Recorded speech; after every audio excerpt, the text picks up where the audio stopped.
What analytics? On my YouTube Shorts ads. Beetle, we went into this entire thing and I told him he sounded like a fucking cult, and he was like, "How? Why?" Like, because which he thing spent sounds entire... like a cult? The Arkology? The way he show him the original ad. Yeah, Arkology. Like And as a then the entire whole, time he's or like- just the ad? Just the whole ad. Like the entire time he was like, Oh, just the ad. yeah, he was like, "How does this seem like an ad?" I'm like, "There's fucking people in white robes walking throughout your Arkology, singing church music." The first thing I thought as a general consumer was, this might be a cult.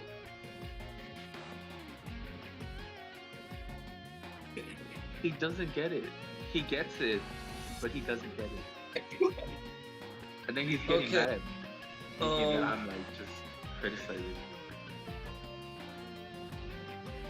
He got it overall. But I'm just saying. Do you know that one meme where it's like Light Yagami saves the world or something? And it's like Light's, you know, the Reaper who gave Light his book is like, Light, that's not how the fucking book works. You know that one? Yeah, sure. I don't watch Yu-Gi-Oh, but sure. No, the fucking Death Note. I don't watch Pokemon. So. It's not Pokemon. I know, I'm just fucking with you. Like, these chips are like, haha, let's play a prank. Light Yagami, yeah, I know. I haven't watched it, but yeah, I know the Yeah, I feel like that's who I was. I feel like Angelic was saying his part, I was saying my part, and I was like, you know? I was like, why would you do that? I told him, I said, you can't describe it like that. Like, why are you telling me all of this rather than speaking the way you are in your video? The way you're speaking about Arkology in the video Congratulations on becoming a god of the makes new you sound world. more You level made it headed look like the way shit. he was How can you saying make it. this look better with the Death Note? It's You not want to know enough. what he was saying? Wait, what? Oh, Ryuk. This is just the beginning.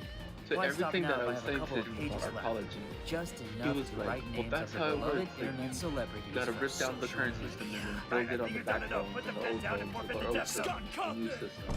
Like for fuck's sake, And then stop writing! he was like, yeah, we're a much better cult, and blah, blah, blah, blah. And I'm like, Elon Musk! this all sounds like, Holy like shit, you, did that like you actually know it's a work? cult on purpose. You know, like, you're like, maybe fine. you are so bright. Senior You're not talking about your philosophy, your ideas, your Save the world! Michael Kovac! Pestuka! And then we discovered that the way he programmed his books, right? I don't know if you noticed that he does like intentional work with it. I said, I think you made a miniature version of the actual Bible, like the way it about that. Even though it's not about the Bible, it just references the Bible. You know?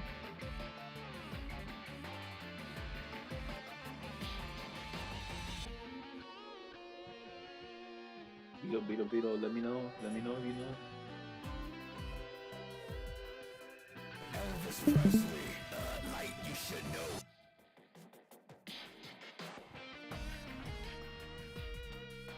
The IRS! Light, that's not how the DMV! Light, that's not how the fucking buck works! The ATM! Holy shit, Light, you were right! Alright, I can tell y'all had enough of me. I'll see you later. Hang on.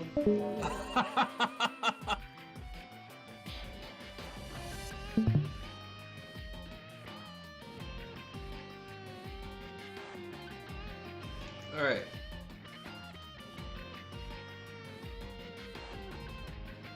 Did we see the thing I posted in the side chat?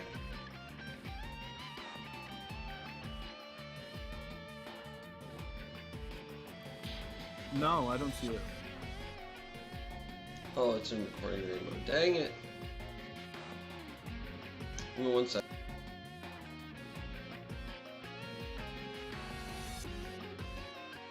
There we go. Now it's there. In the side chat.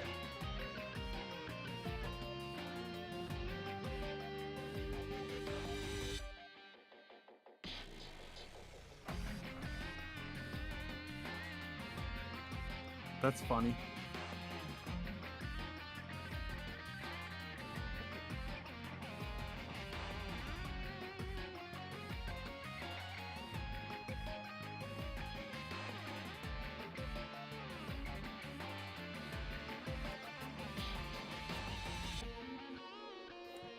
I didn't know what Death Note was about until now. Yep, that's the whole thing. You just write the name in the book, and you get the book from a Reaper dude on accident or on purpose if you do it right. And you win the game by writing people's notes in the name in the notebook. Yep. And they die. So you gotta keep yourself name secret, and everybody else name real out there, so you can just kill everybody and not care. Dumb thing. Dumb show. Main character dumb. He died. The IRS. ATF! And then that last scene though, that's what I'm pointing at. Your ad should look like that. Not literally that, but your Arkology version of that. It's close with whatever your ad was. I'll take a look at that shortly. But yeah. The final scene? Yeah, it should give the same effect as that. Like, holy shit, the world looks beautiful! But there's no flying cars. You don't need flying cars to make the world look more beautiful. You just need to, like, your permaculture roofs and shit. You know, there's like 5 White House chefs that drowned. 5? Yeah, it's like a curse. They know too much.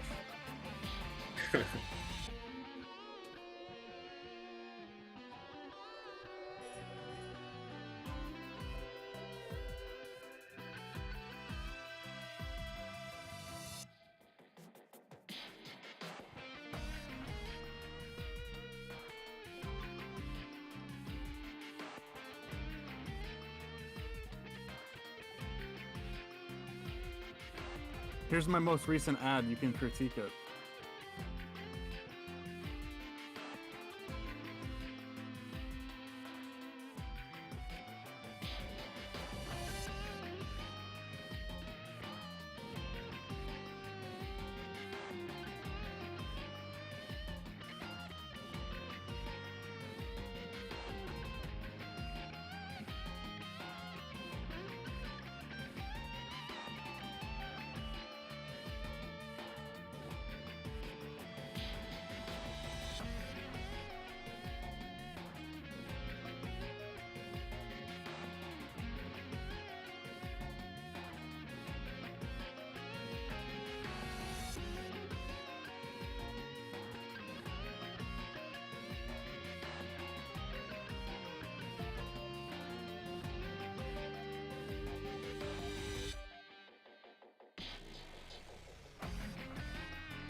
Flaming Chrome.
Hey. Oh, did you need something?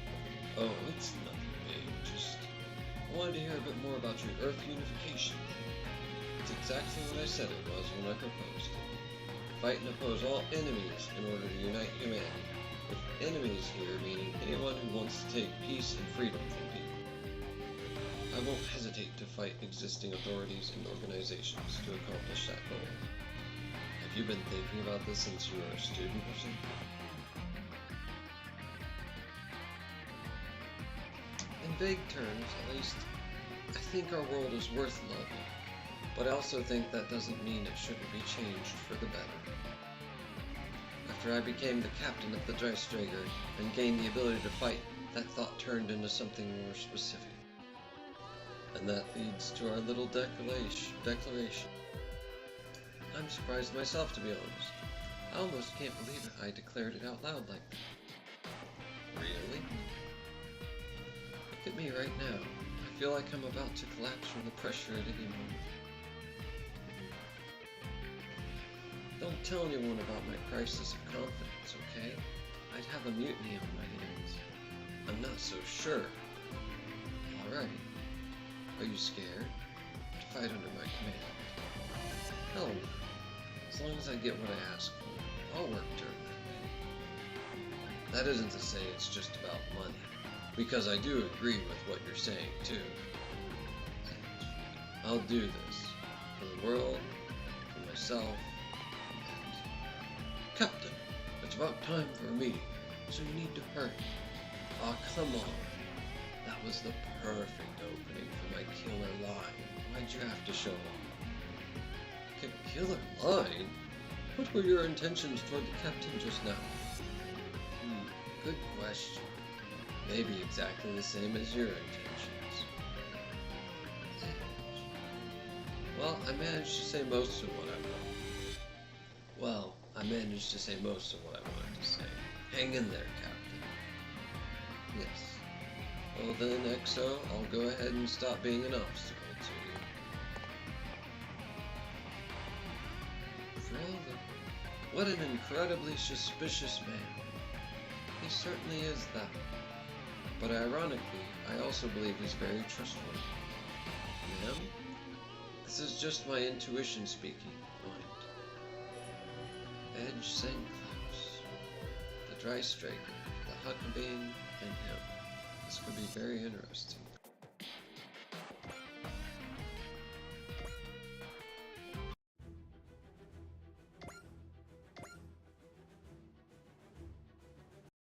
Wow, we've exceeded 3,000 total pilot points.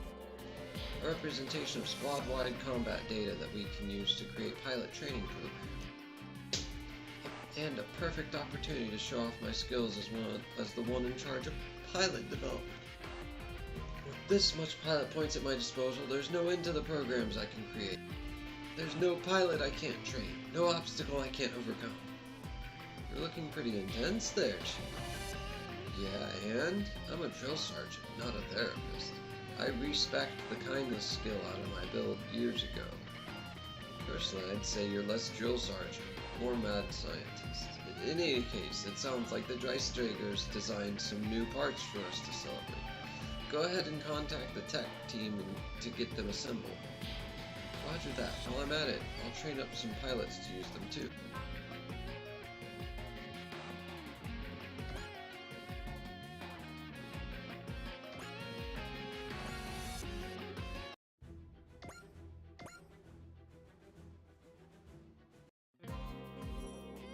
Hey, XO, Chief Maybe, I've got the combat record from the other day. Appreciate it, the honor. Just as I thought, non-combatant personnel have an undeniable impact on combat outcome. I thought so. They may not be pilots, but they're still fighting on our side in their own way. Exactly right. We fight with the combined strength of every member of the crew. The Dreistrager agrees. In fact, it's gone so far as to draft up a new skill program as a reward. Well, everyone's going to like hearing that.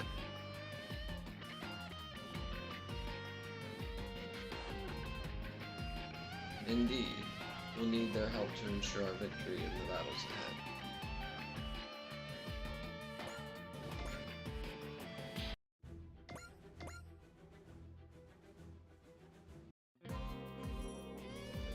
wanted a meeting with me, Chief, maybe?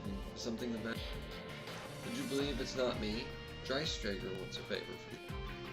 The Dreistrager wants what now? The Nadesico wants what? The ship's main system has a built-in independent AI, right? That AI wants to test us. Test us? How exactly? The Dreistrager has been accumulating data from all of the Dry Cruise's battles, and it seems to have synthesized combat simulator routines from that data and assigned them as on-board missions. And now, well, the best way to put it is that the Dreistrager is challenging us to beat it. The Dreistrager is challenging us? In more ways than one. It's got some interesting ideas on what to throw us up against. Computer generating training courses for us sounds like a good idea. Oh! Up! I found one spelling error! Sounds like a good idea. Urgh!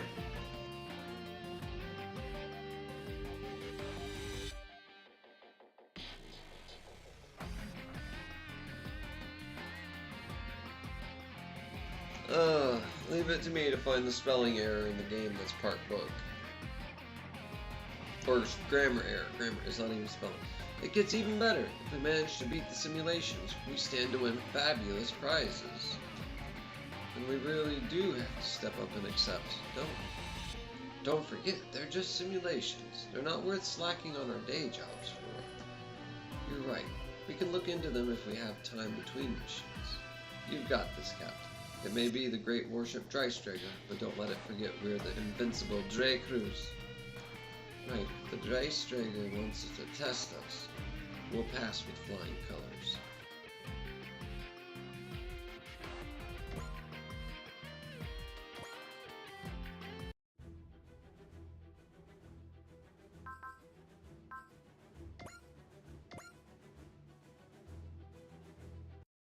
What's going on, mate?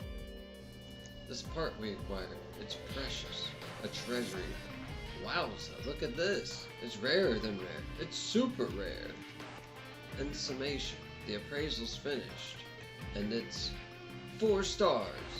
Whoa, we finally got a 4-star!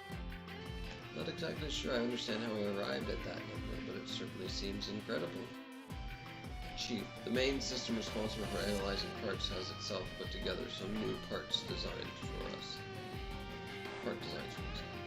Was it inspired after appraising the super rare?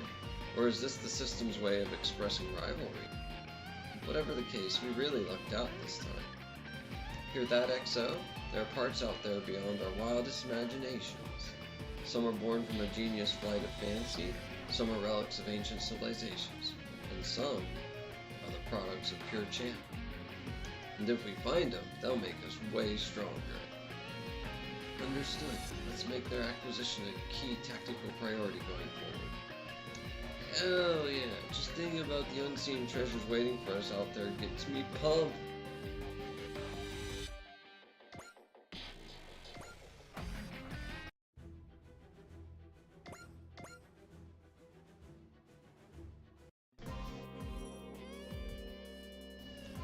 You wanted a meeting with me, Chief, maybe? Is something the matter? I know this is a big ask, with us focused on this big Earth unification thing and all, but I need to make a few stops. So, you know I dabble a little in studying ancient civilizations, right? The truth is, I've been trying to locate relics of prehistoric civilizations for a long time. What kind of prehistoric civilizations are we talking about here? We know there were hyper-advanced people. We know there were hyper-advanced peoples living on Earth before mainline recorded history, with technology way beyond what we have today. And if my research is even kind of right, relics of those civilizations are still buried all over the world, ripe for the taking. So you were hoping you could use the resources of the Dread Cruise to investigate up close. Of course, I'm not just being selfish here. I'm sure analyzing all this ancient tech will allow me to develop some very interesting parts. I checked with Dreistrager's main system, and it backs me up on that. Very well. If it'll help the Dragons, I have no objections. But remember that our first priority is to unify the Earth and bring freedom and peace to its people. Investigating these ancient relics is strictly a side objective. It's all good. The unification of Earth will carry on whether we search for relics or not. If we happen to pass by a spot where I predict a relic will be, we can just swing by and take a look. So where are these relics precisely? When I said they're all over the world, I meant it. Let's see, for the ones I've already got leads on, well, on Earth there's Asia, Europe, North and South America, Oceania, and Africa. And out in space we've got some in the L3, L4, and L5 clusters, and on the moon too. Very well. I'll keep these off the strategic mission list since they're not officially in our charter, but go ahead and note your points of interest on the map. I'll make sure that the investigation objective includes the word relic for clarity. Roger that, Captain. Oh, but one more thing. Yes, I have a suspicion we won't be the only ones interested in these relics. If we start digging for one, we're going to have company, and I expect that will mean business.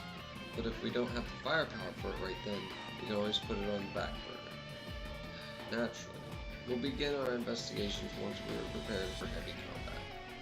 Okay, glad that's settled, Captain. You won't regret this. Immediately regrets it on the first mission. Kidding. I'm collecting all my extra resources. Captain's room, Drystrager. Captain, we received some supplies to help us in the fights to come, since the player actually bought the DLC.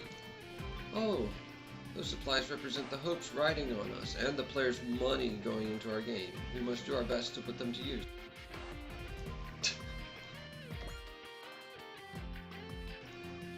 That's a pretty amount of stuff.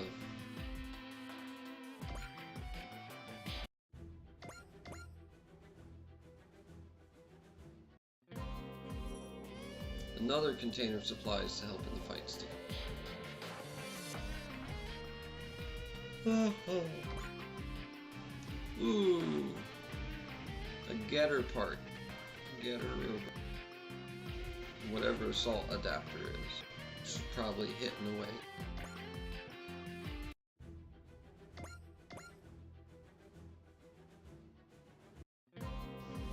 Another container of supply. Yep, nothing new to say. Prana Converter, Spirit of Steel, AOS Arc, Attacker, and EXC. Yeah, the Prana Converter is a Cybaster part.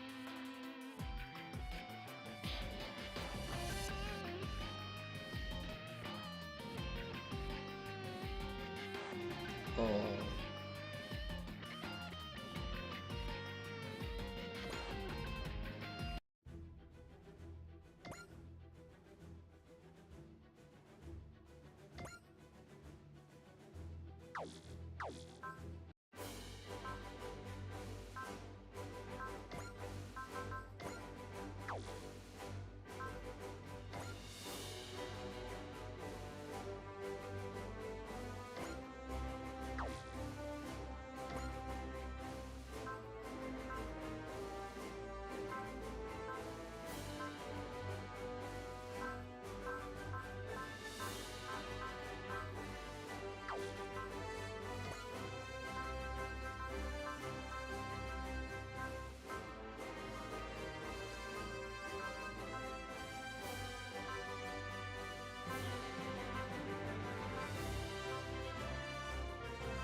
Man, I'm about to pass out.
Are you okay? Are you okay, Annie? You've been struck down by a smooth criminal. Oh, okay. Oh, that. What's up? What it do, Beetle? Well, I'm just What's doing up, it Beetle? to... Trying to get down, Beetle? Trying to fight me? Yeah, you've got a giant robot design coming out of your head yet. Don't fight me, Beetle. Because I will win. I will call upon Lion, and we'll both Light's travel got to my wherever back. you are. No, she'll be the back. She think she betted me $5 we would win. Huh? She bet me $5 we would win. Don't even.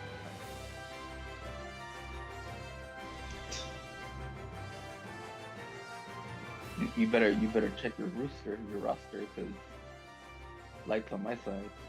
Nuh-uh. Yes, sir. Light's on her own side. Ooh, I'm telling you said that. Hey, she runs the show.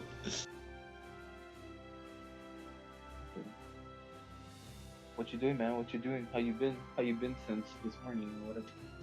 I figured out that I need another 20,000. Dollars. Okay. No. 20,000 MXP. Whatever MXP stands for. Which is ship I upgrade forgot to do the points. one thing that I was gonna do. What are you doing? I was supposed to clean my fucking shoes. Well, get on it. Damn. No, now I'm lazy. I ate a bunch of hot chips that burned my mouth, and apparently it opened my fucking throat chakra wide open. And I'm not talking in my high pitch anymore. I'm talking in a low, I'm talking like this, but I'm also talking like this. You know what I mean? And that's a good thing, because I love my voice. I love the way it sounds. Everybody else hates it. Fuck y'all.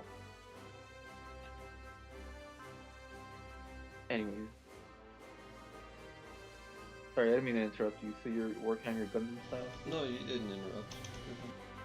I just figured out what upgrade path I needed to go, and now I need 20,000 more special XP to upgrade my ship to give all my dudes one more power part slot.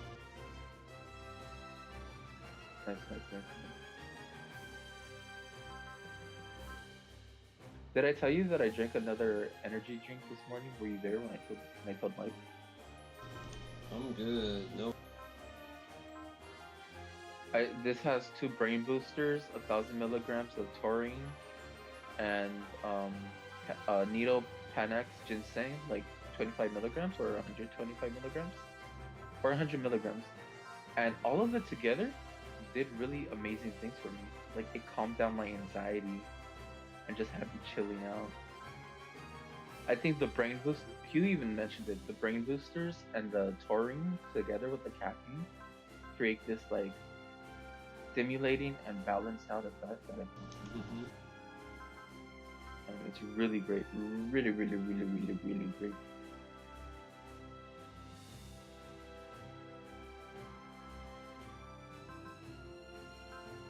And I guess it's having an effect on my chakras or whatever it affects. But I think it allowed me to like let go of stress and like start speaking whatever I wanted to.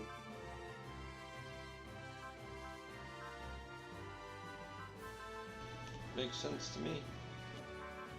Wait, what kind of stress? I don't know. I was just going through some shit that like I'm trying to watch, but every time I get up in the morning, I don't want to go watch. Every time you get So up, the you go anxiety. blah blah blah blah blah. Yeah, like. And then I never didn't hear get what it done. you said. Like it went. Nothing. That's okay. Oh my God! You're trying to tell me a thing, and then you mumbled it, and I'm like, oh, "Tell me the thing." You're like, "Oh no." No, it's okay. It's not your issue. Like I get I mumbled. I just don't want to repeat it. I'm gonna kill myself. Don't kill me. Don't. I would never, ever, ever. Just when I say that, I'm I making will fun of transport over there. Yeah. This is coming from a place of love. I will transport over there and punch you in the throat. And be like, Don't you worry, you don't gotta worry about me doing that ever. If it, ever is like claimed, somebody murdered my ass and is framing it that way. Some bitch murdered me if they're saying I killed myself. Hello, 911? Yes, I'd like to report a friend in need. Don't fuck with me.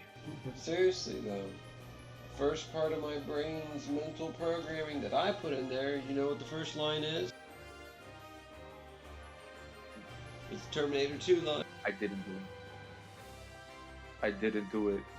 Nope, it's actually, I cannot self-terminate. I do not so. RoboCop was the shit.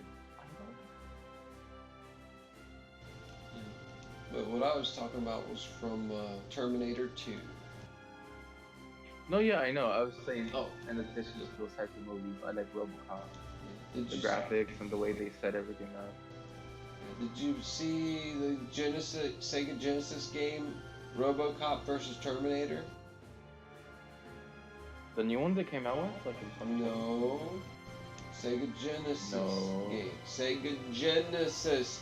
Sega Genesis. Oh game. my god, calm down. Sorry. Damn. Yeah.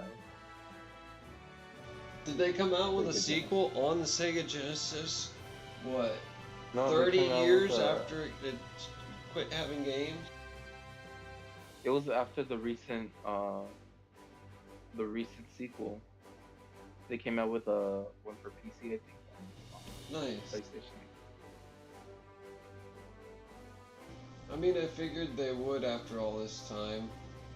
Is it really RoboCop versus Terminator? No, I don't think so. Oh. Well, guess what? Whatever. Alien vs. Predator 2 Gold still exists. Nice. Like, that's I an don't know what that actual is. shoot 'em I know up it's a game. movie. Video game.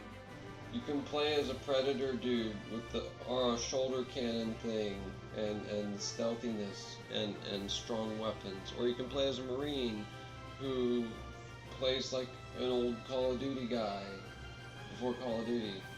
And then you can play as a Xenomorph, which when you kill a dude, you're playing hide and seek on a wall. And if they lose, the timer runs out, you get a respawn.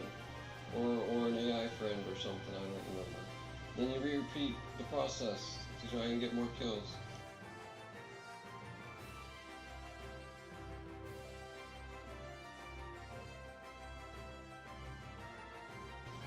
And then Z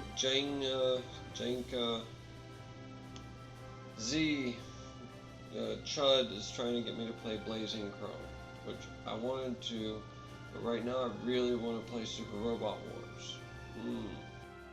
Also, I have to flip my rice cracker. You have to what? Flip my rice. Oh.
You good, bro?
Are you there, Beetle?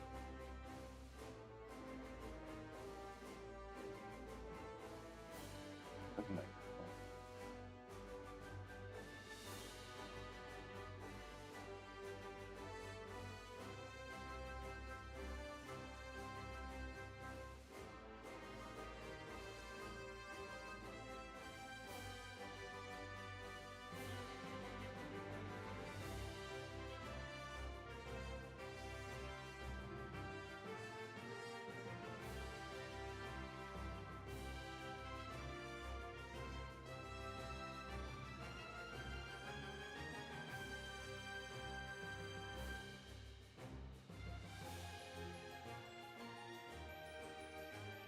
Beetle.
And you're going to start hearing about it November 1st. It's blaring across the news waves. Snap and EBT are going to shut off. There's going to be riots in the streets. Okay, let's just throw that narrative out there. But it's really about stricter work requirements to get people back to work instead of sponging. And also no more aliens getting free food. That's what it's really about. So let's take a look at it and see who's really going to be affected. Up to 42 million people. And the frosts are coming, so if you're growing your own, you're going to be out of it.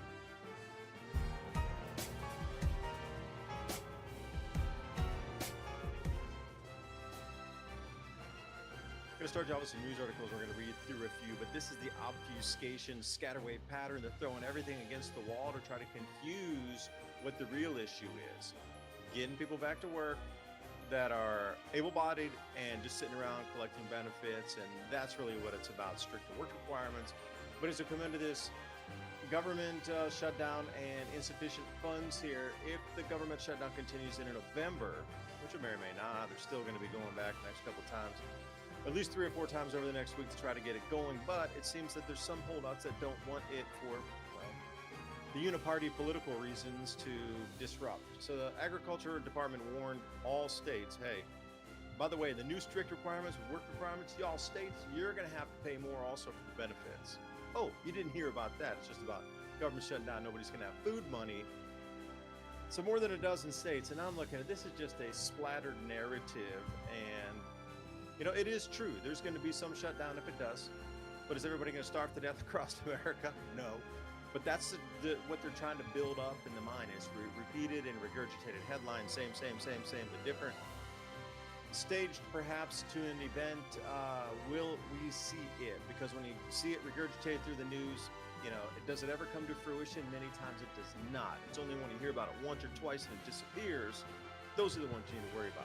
This thing is front and center. It's everywhere. It's a talking point. The USDA sent this letter out. And this is what this letter basically says is there's going to be insufficient funding and states are going to be more responsible. We'll catch up later on sometime in the future. So Radio Iowa, 131,000 Iowa households might not get SNAP benefits. Okay, here we go. Coloradoans lose SNAP benefits November 1st if shutdown continues. Seen a pattern yet? Oh, Illinoisans could stop receiving SNAP benefits November. Here's what to know. It's very much the same exact images, almost identical. Pennsylvania SNAP benefits halted due to government shutdown. They actually stopped on the 16th. I got a little something for you here next. But are you noticing the way that this thing is being thrown out center stage? Now, if you're not on the program, you're not going to hear about this. But those 42 million people, you got to realize that's like 10% of America that requires food assistance, which is sad. It's sad that we're not teaching everybody how to grow their own food. We're not teaching everybody about community gardens. We're not teaching people and giving them plans like we did during World War II for victory gardens. So this shouldn't even be a thing to contend with, except the very poorest or the invalid or people who really can't take care of themselves. I mean, why are we not giving these programs? If you're going to take this, you need to get a class in gardening too. And if there's going to be subsidies, there are going to be subsidies for tools, all these types of things, soil enhancements, fertilizers, whatever it is, so the home gardener can get it on and not have to worry about this. I'm shocked at the number of people, oh, I'm not going to get my food assistance. I'm not going to be able to eat. Grow some food. And you should be growing anyway, because with the state of the economy right now, and like USDA talking about an enormous amount of shortages across the planet, but we're drowning in grain because everybody stopped buying our grain as punishment for what we've done with the dollar and weaponizing it. We're sitting on mountains of grain while the rest of the world's like going empty. Gold has gone mainstream. You're seeing it everywhere. Prices keep climbing. Every day, more and more Americans are catching on to the power of gold, but how do you actually take advantage of it? How do you invest in a way that's safe, simple, and built for the long run? That's where Noble Gold Investments comes in. Noble Gold's specialists are trained to help investors like you to go from confused to confident, from wondering what's next to knowing exactly what to do.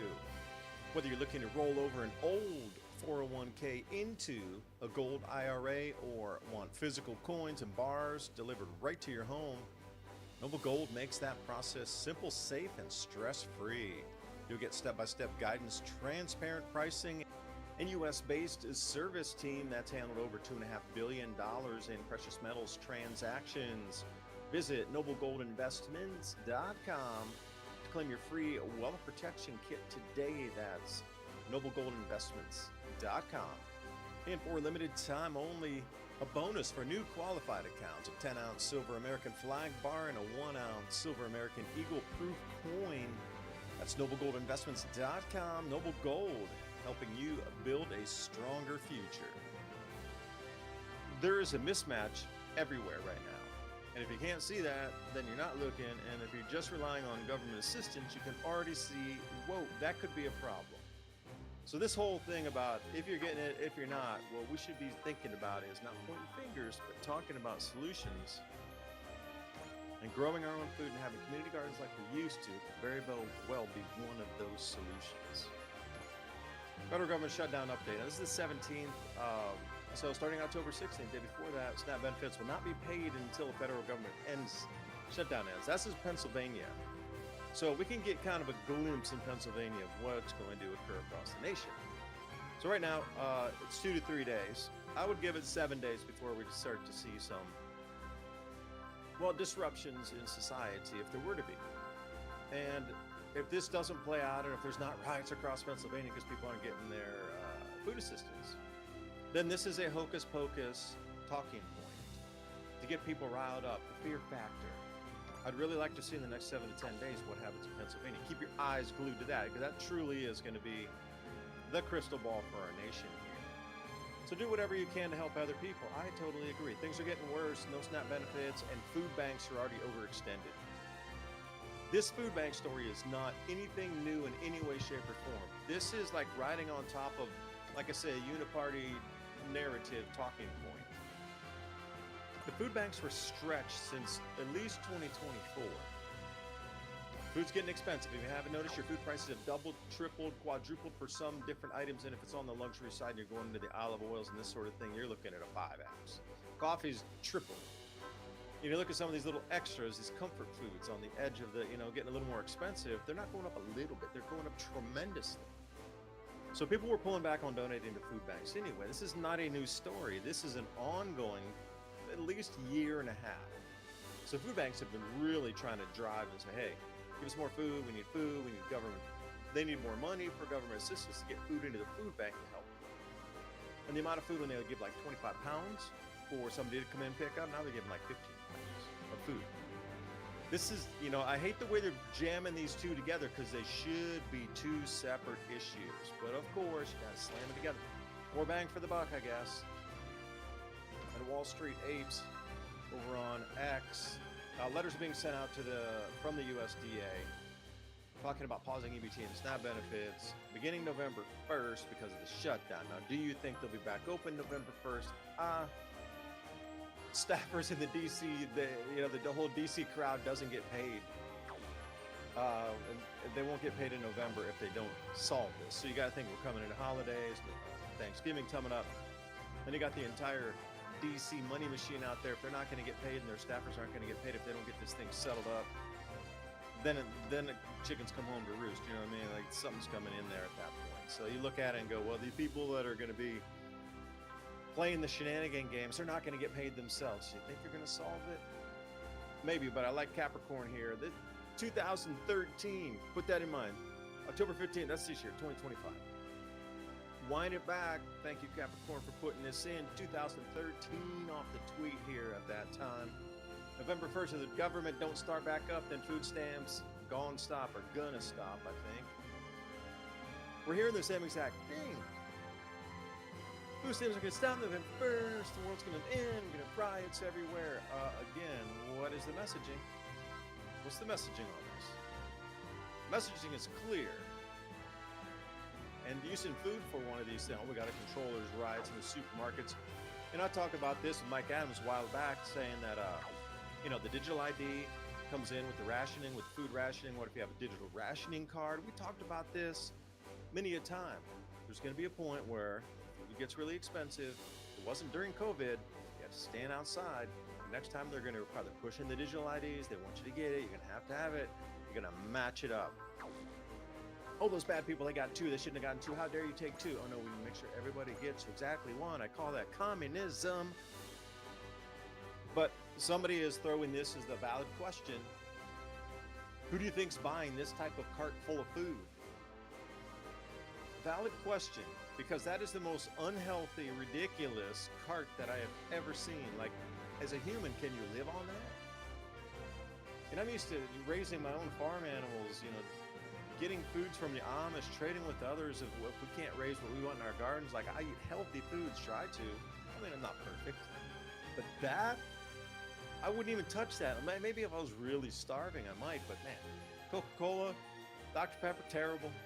Oatmeal cream pies, who knows what's in that? I mean, how long can they stay on the shelf? Like, I remember when I was a kid, Twinkies. They're like, Twinkies the only thing that'll survive a nuclear war. And you live, like 200 years later, you can still eat a Twinkie after the nuclear war or something. But all those things in the plastic, terribly unhealthy, with those microwave plastic. Like, microwave plastic, what? I look at that and just go, whoa, whoa, whoa, whoa, whoa. There needs to be re-education, and I don't mean like re-education, but there's got to be something about like, you need some vegetables in there for the human body to function correctly. Can you imagine how the mind is functioning on that cart, or like the body itself is functioning after ingesting all of that? Like the capability to function and solve problems and think coherently. Imagine the run up and down, the sugar crash on that stuff too. That is just, you know, you look at that and go, whoa. There should be limits perhaps to what you can purchase. Now imagine if they got this whole EUT SNAP system and all you could buy is bulk foods. We have to prepare your own things at home. Like you can buy bulk oats.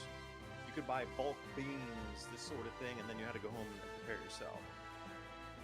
I don't know, but perhaps that's it. But as I was saying, you know, this front is coming in, and it's going to crush an enormous amount of home gardens. This is it. This is your last weeks here to do anything with the home gardens, because it's going to be frosted, frozen out here as we march through. This polar front that's coming through, starting right now from like 18th, moving forward. Harvest what you got. This is going to get, it's going to get destroyed out in the cold. Unless you can cover it up, protect it, and even if you have some sort of cover cloth on it, it's still, you got another week, and then it's going to get down in a hard freeze. We're going into hard freeze. Look how much of that is hard freeze across there, and even dipping down in here. I'm in that blue area in East Tennessee. We're going to get into the freezing. Like a lot of people relying on the garden. We still got the okra growing out here. Got the beans, all the peppers are still going. We still got an enormous amount. Got pears on the trees, and I'm going to have the crab apples are still out. Apples are still in. We got to go pull it all out. All of it needs to come down. That's a lot of work to go and like harvest all 120 fruit trees, the rest of what out there. Anything that, you know, there's a bunch of blueberries, wild blueberries, got to go pick all those. You just, you know, you got case, and then how do you store it all? That's the whole thing is, if you're going to get all this produce and you're like wild foraging and growing your own, you got a huge amount, you have to store that. How do you take care of it? Because you can't just throw it and you get it rotten after, you know, a week or so if you put it in a basket. But here's what this temperature difference is going to look like.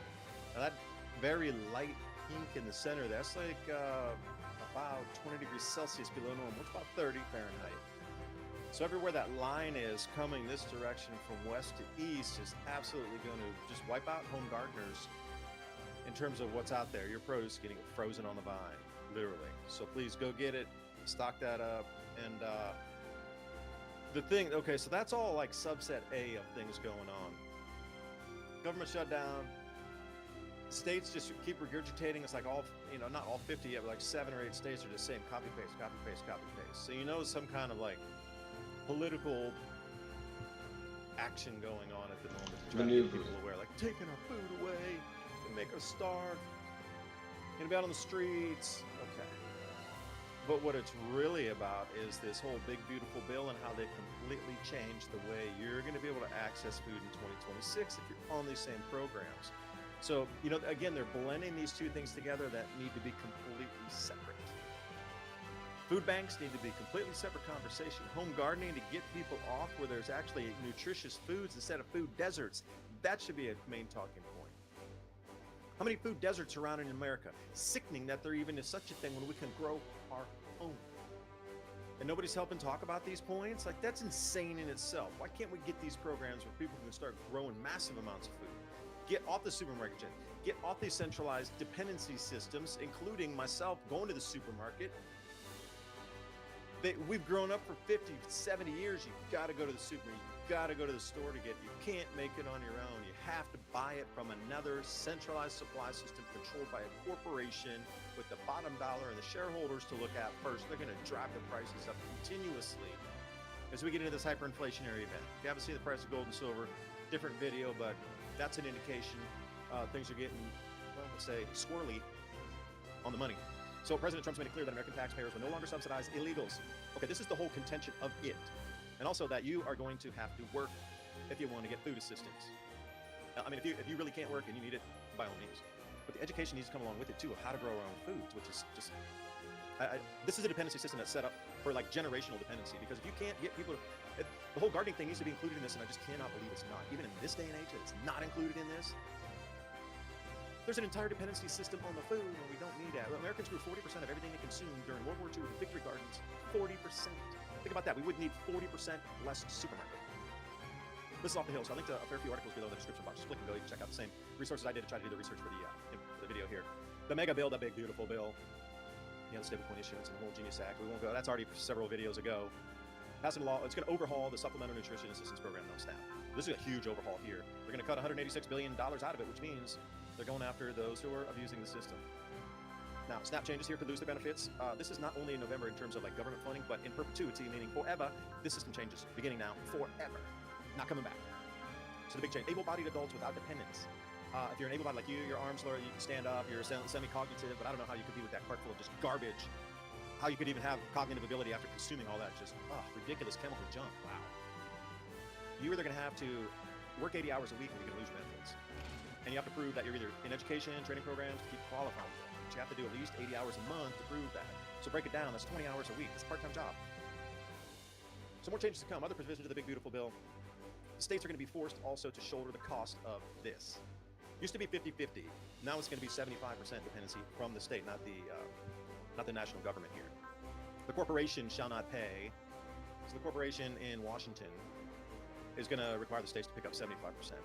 So again, the states are going to make it more difficult as well on their own local programs. So this is just, it's squeezing everywhere you look.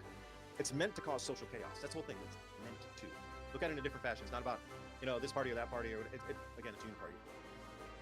They need solutions, problem, reaction, solution. This is absolutely creating a problem, so there can absolutely be a solution. So October 16th, just got woken up by a source from the USDA telling me letters have gone out.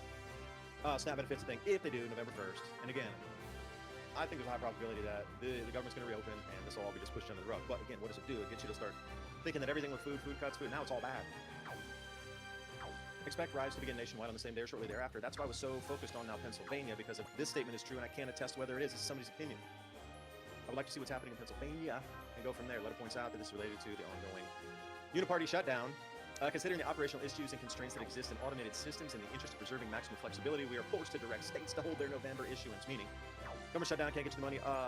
You're not going to pay in November. Perhaps you can make it up and slam two payments together in December. But there are a handful of states that do bi-monthly, and that's the payment.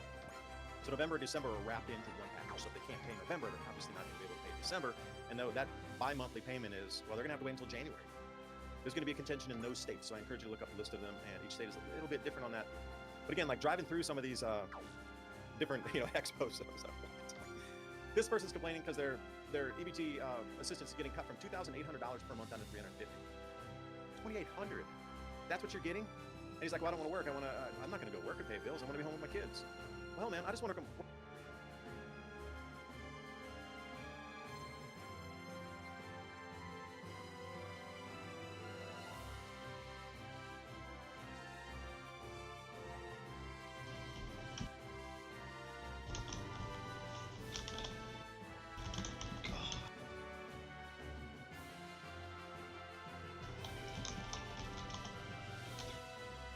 And food stamps? Are you fucking kidding me?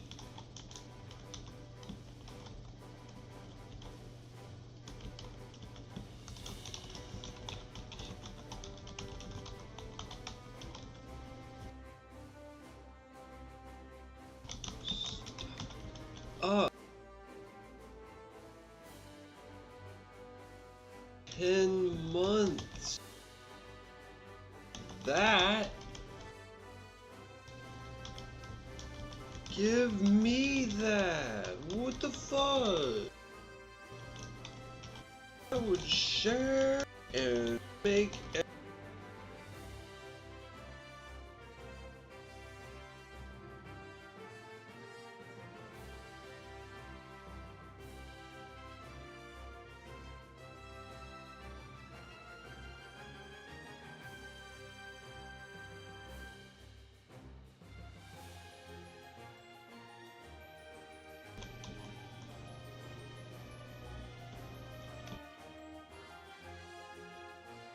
Where?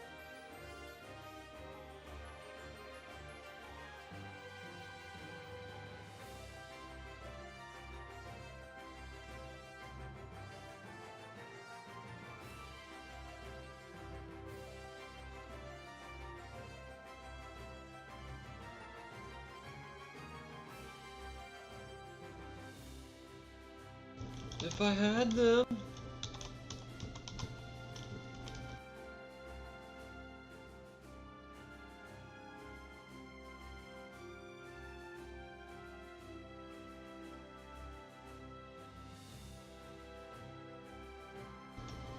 If I had one.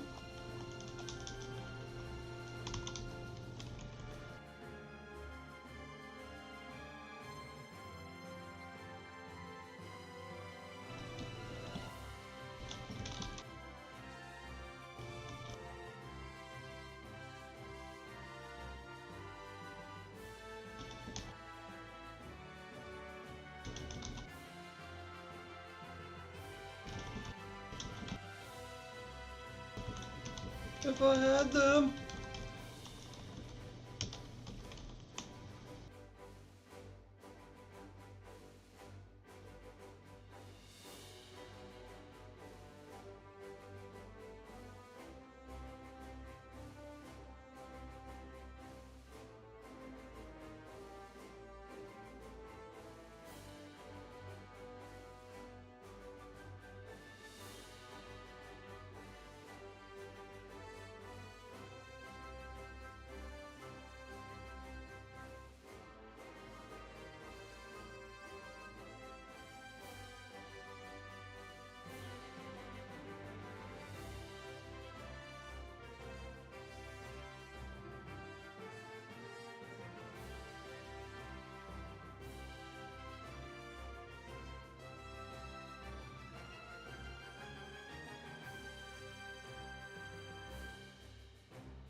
So as you all know, the robber baron and fascist agenda is in full swing, and they're really, really swinging for the fences, because some of the stuff that's on the table now, I mean, 10 years ago, 15 years ago, the idea that this could be on the menu was just unheard of.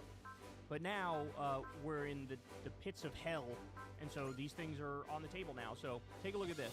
Ben Norton points out, BlackRock is already a major shareholder of many of the largest corporations on Earth, but now it's expanding to gobble up the world's infrastructure, including ports, pipelines, airports, and even power grids. BlackRock is spending $38 billion to buy privatized utility AES, one of the world's biggest power generation companies. The Financial Times described this as one of the largest infrastructure takeovers of all time. AES owns and operates power plants across the U.S. and in 13 other countries. As soon as BlackRock owns the utility, you can bet that it will significantly increase the cost of electricity for average people. That's precisely how we'll make a return on its investment. Workers will pay more to keep the lights on so rich investors can get even richer. So BlackRock's bid for AES signals an alarming utility takeover spree. Former Minnesota Power elite to AES, BlackRock is racing to dominate America's power grid through private equity buyouts. So the playbook here is buy it out, basically take all that power, or most of that power, and start sending it to energy production for AI, and price gouge the shit out of regular people, and make it so that your energy bill skyrockets. So stop and think about that. You know, something that's a public utility, something that's off the table, something that's pretty strictly regulated. Now we're looking at the privatization of that, which, by the way, as many people point out, this is like exactly what happened in Russia during the neoliberal period after the fall of the Soviet Union, where like a bunch of oligarchs basically bought every important industry throughout the country. Things that used to be public goods, utilities, they were bought by the oligarchs, and the oligarchs proceeded to totally screw over and price gouge the shit out of regular people. That's what we're looking at here. That's what we're looking at. So, here we go. This guy says, cannot overstate how terrible this news is. The worst companies in the world are looking at this BlackRock win as their own signal to make their own moves on public infrastructure. Now they know regulators won't stop them. So here we go. We have a more Perfect Union video on this. Take a look. This power plant is at the center of a battle between finance giants and the American people over who controls the basic necessities of everyday life. Almost exactly a year ago, we made a video about BlackRock. And remember how last time I was like, calm down guys, they don't own the whole world, it depends on how you define own, blah, blah, blah. Well, okay, that video was about how they invest in stocks. But what if I told you there's a whole other side to this story where they're getting a lot closer to controlling some of the most critical parts of our everyday lives? Just 12 days after we released that video, BlackRock acquired Global Infrastructure Partners. And since that deal, they've been a lot more involved in infrastructure. You might have heard stuff like how they bought the Panama Canal. But now there's another deal you might not have heard about. They're trying to buy Minnesota Power, a company that owns this power plant and provides power to 150,000 people. This is a type of investment in what they like to call real assets, which is finance code for literally anything tangible. Basically everything we need to survive, like housing, infrastructure, and the land those things are built on. This is a test case for companies like BlackRock expanding into industries that we use every day, things like water, hospitals, and electricity. And if they haven't already, they could be coming to your town soon. So why is BlackRock trying to change course, and what will it mean if they succeed? Last summer, I scattered my wife's ashes on the South Bush River. I don't want BlackRock going up. So, BlackRock bought Global Infrastructure Partners, which is a big investment fund that itself buys up things like water and waste systems, transportation companies, and even large shares of entire airports. If you've flown in or out of London, congratulations, you're probably a customer of GIP. So BlackRock owns Global Infrastructure Partners, which is trying to buy Elite, which owns Minnesota Power, which owns infrastructure like power plants, dams, and the land they're on. But since people need power, it's not that easy, even for BlackRock, and there's a somewhat democratic process involved. This is State Senator Jen McEwen, who represents many of the people who would be affected by the buyout. Wisely and correctly, we have a Public Utilities Commission, at the very least, to try to provide some regulatory oversight for these entities that have this monopoly over providing this essential service. Usually when private equity and asset managers buy stuff, they just do it behind closed doors. But because people would literally die without power, it's considered a critical service, and therefore a regulated monopoly under Minnesota law. BlackRock doesn't necessarily have the same amount of reporting responsibilities as a publicly traded corporation. We've had a lack of transparency already regarding our rates, and the quality of services in our community is superior. That ability to access that data would be decreased by the purchase, which would be a huge problem. The community has made it clear that they oppose the deal, and a judge has already recommended against it. But it doesn't end there. The final approval is going to come from the Public Utility Commission, a board made up of just 5 people appointed by the government. What are the chances these people got bought off? We need an investigation ASAP into these people, because for them to approve this is fucking unacceptable. I bet they all got a pretty fucking penny off this. I guarantee you they did. Implications for anyone who uses basic utilities like electricity or water, i.e. the things that keep us from freezing to death in the woods. Because if they realize it's profitable, nothing will stop them. I didn't want to just sit around at my desk, so I came out here to Duluth to talk to some community members and leaders and hear what they had to say about the buyout. I went on a hike with longtime Minnesota Power employee and customer Bob Camp. I should have asked if you want a walking stick. I got an extra walking stick. At your age, you don't need a walking stick. So I helped install the power lines that haul electricity from this powerhouse to my kitchen. This dam, the land we're standing on right here, it'll all go to the control of BlackRock. Bob took us on a hike in the Boundary Waters to see some of the infrastructure that would be sold. He's been canoeing out here for decades. But power plants, lines, and dams aren't all that GIP and by extension BlackRock would get in the deal. What concerns me about BlackRock purchasing Minnesota Power is that Minnesota Power owns a large amount of land where we're parked right now. They own a lot of real estate. Some of that real estate has minerals. So if BlackRock acquired ownership of those minerals, will they develop those minerals for the long-term benefit of northern Minnesota, or will they develop those minerals for the short-term profit of BlackRock? This is hell. This is like robber baron corporate fascism. It's the worst of all worlds. It's the worst of authoritarian, totalitarian systems, fascist systems, and it's the worst of an oligarchy, a kleptocracy, a plutocracy. Now you have, this is basically like the systematic looting of the United States of America is going to unfold right now, and it's going to be greenlit by Trump regime thugs. Back in Duluth, people were pretty concerned about their communities and bills. We depend on Minnesota Power for our regional economy, for our heat, for our transportation, and indeed for our clean water. We need this company to continue to make long-term investments in our community, but that's not what this acquisition is about. This acquisition is about maximizing short-term profit. There's a whole host of decisions that they're going to be making, and those decisions will no longer necessarily be just motivated by the board of directors working on behalf of the shareholders for Minnesota Power, a broad portfolio of people. It will just be these two private equity companies. If the Minnesota PUC does a good job and is able to hold down rate increases, the only outcome that I can imagine is that these two owners will say, well, we're not making as much money as we thought we were going to make from this thing, and they're going to sell it. And then who do they sell it to? And this kind of thing has happened before in the Upper Peninsula of Michigan with a power company called UPCO. This is Alyssa Jean Schaefer, the Director of Climate and Energy at the private equity stakeholder project. If we look at northern Michigan, there's a utility called the Upper Peninsula Power Company, or UPCO. This was acquired by a private equity firm in 2014. UPCO customers have seen a spike in their rates many say they can't afford. Wow, what a shock. Yet again, what a shock. So the thing that everybody says is going to happen is exactly what happened, that they're basically going to fucking price gouge you. This is also on top of like a genuine crisis in the sense that energy prices are skyrocketing anyway. Because remember, Trump cut off literally all of the green and renewable technology efforts to create power. And also the fucking data centers, the AI data centers that are being created.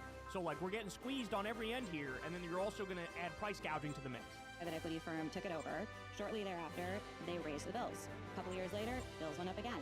Then that private equity firm sold it to a different private equity firm. Once the new private equity owners were in control, they raised bills again. Since 2014, UPCO, being owned by private equity, has seen 4 bill hikes.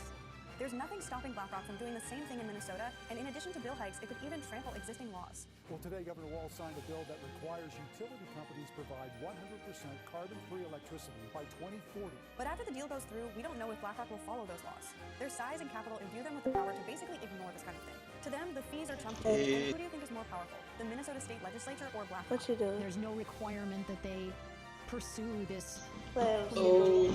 Playing Super Robot Wars while planning my next big psionic But remember, BlackRock move. isn't directly purchasing Minnesota Power. Global Infrastructure Partners is purchasing its parent company, Elite, You've been which also playing. owns Superior Water, Light, and Power just over the border in Wisconsin. So we've been looking at double-digit rate increases every 2 years, and our rates are already some of the highest. I wish I could. Say again? I had to step with that. I said, how long you been playing? Not very long, actually. I've mostly like cooked and handled stuff and ran the stream and replied to people and upgraded the units. I mean, if you consider upgrading the units part of playing and managing all the resource crap, I've technically been playing for the past hour and a half now.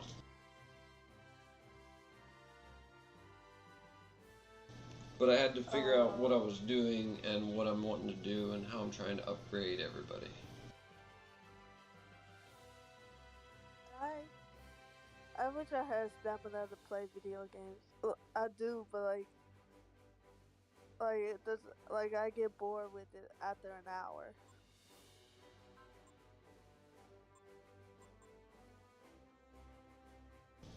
I mean, that's about your average, like back in the day, your average player.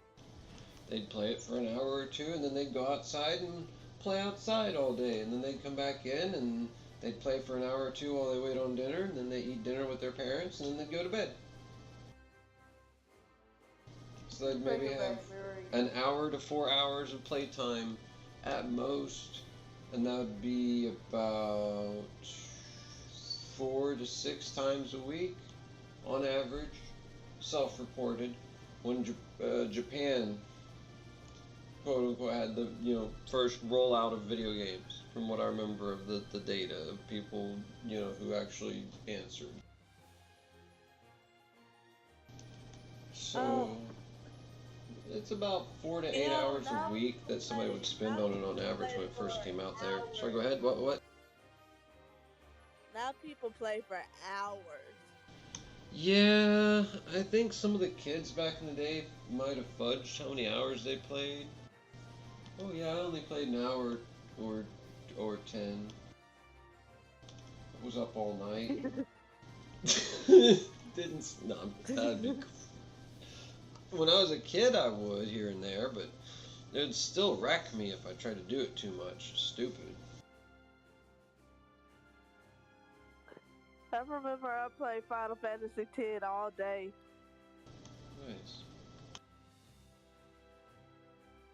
I mean, nowadays games, it's really easy to get lost in, but they're actually that good.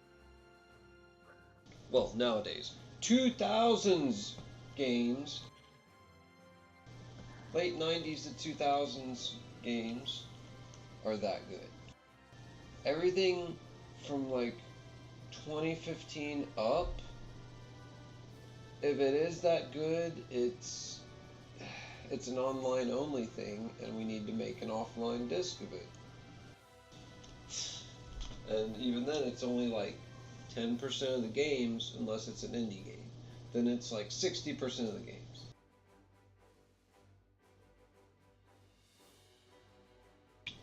Albeit, it's only as good as it is for more niche audiences, because of how people's tastes work.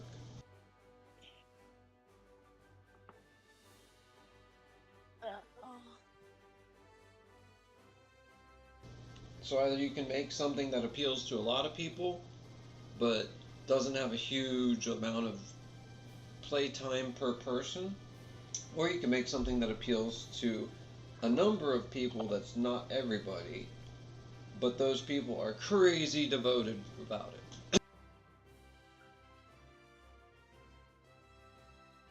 That sounds like Call of Duty.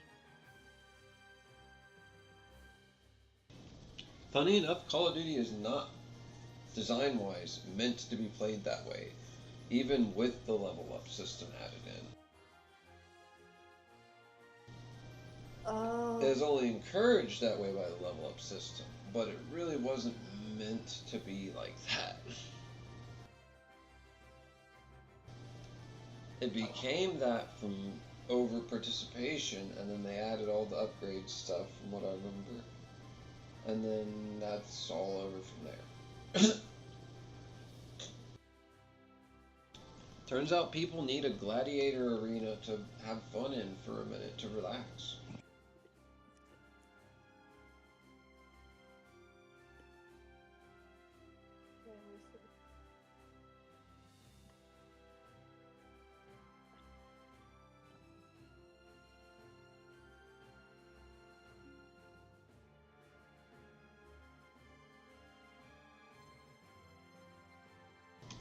Me, I don't mind telling robots, or humans and humanoid robots, what to do the thing to win the day, and then reading the rest like a book. That's fine. Although I do like action games more usually. It's just this one has Getter Robo in it though. I swear that's one of the main reasons I'm playing this game is the Getter Robo. If it wasn't in this game, I would not own it, like, at all. Well, I might have bought it later, but I would not have bought it. I would have said, nope. No Getter? Nope. No Mazinger Z? Only because the Getter is in it, I would buy it and play it. No Combattler V? That would be annoying. But they got Combattler V. Mazinger Z is a locked and hidden unit, but very easy to get. And Getter Robo you just kind of get really early, but it's not the Getter you know. It's a gigantic Getter 1, Getter G. Gigantic Getter Dragon, which is the second Getter unit, but it's even bigger than normal. And they were piloting like the third or fourth Getter called Shin Getter Robo, or whatever they called it, with the bat wings and the weird construction, and it was the biggest one at the time. And then this thing comes out and it's like the one they're in is up to this bigger Getter's like knee.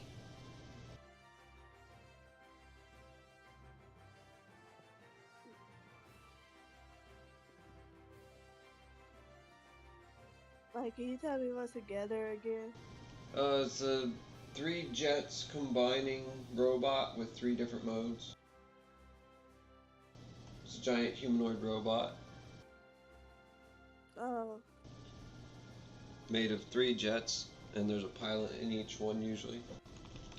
And then they come together for the 3 modes. The first mode is pretty much like a flying red Batman with, instead of batarangs, tomahawks that boomerang, and a Kamehameha wave that comes out of his belly button, or later on out of his forehead as a beam, as a singular, like, electric looking beam. And then Getter 2 is basically the Flash with a drill and a clamp arm and armor. And Getter 3 is Underwater Hulk. The first version of him has tank treads for legs and super long arms, and then missiles on his shoulders. The second version of him, he's got legs, and then he can kind of control the water around him a lot easier because he's got a giant turbine in him, and then instead of missiles, he has to actually slam the missile into his opponent's face instead of shooting them for the newer one.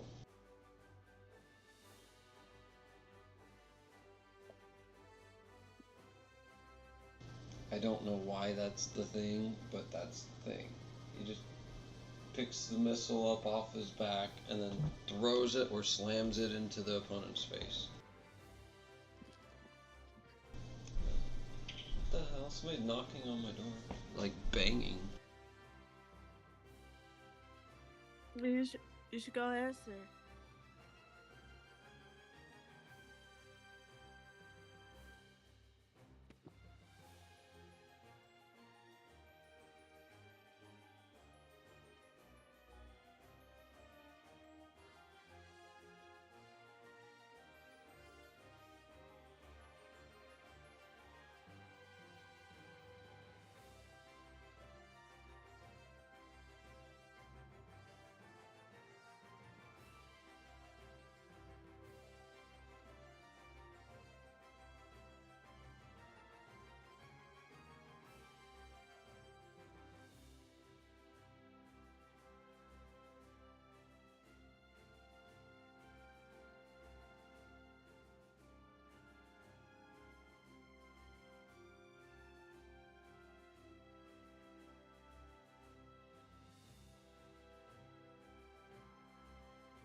Somebody was just slamming on the front door area.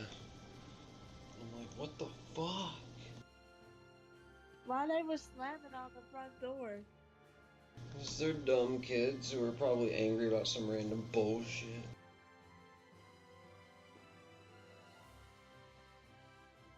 I got worried for a moment.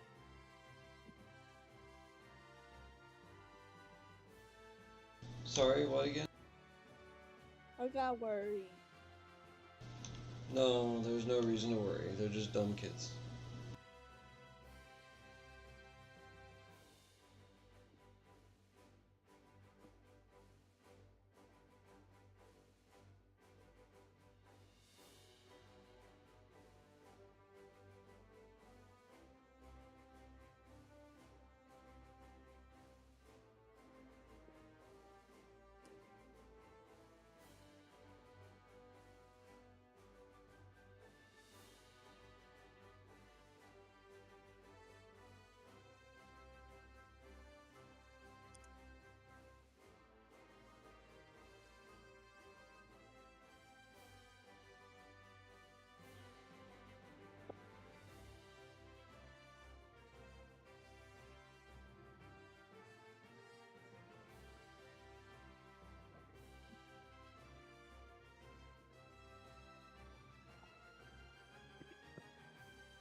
Bonzanza.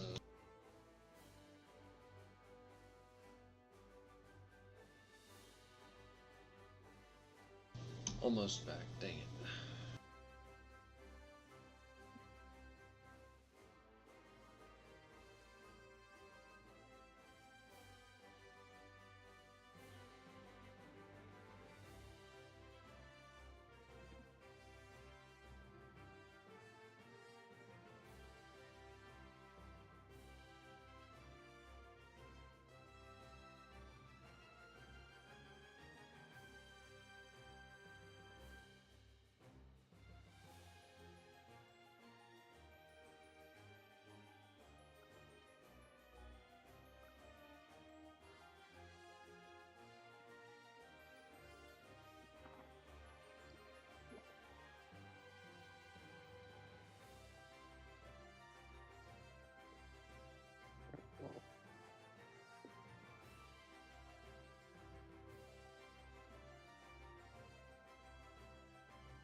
Hushnia.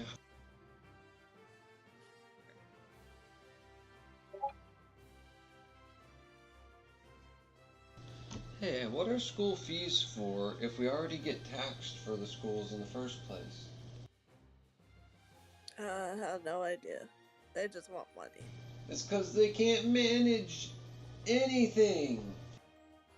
They manage to blow it all in executive fees, quote unquote, which is just them paying themselves extra money at the top for no fucking reason whatsoever.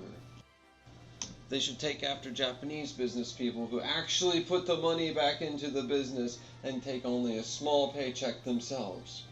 Very modest one. Have you heard of this practice? No. Yeah, it's actually really common over in Japan.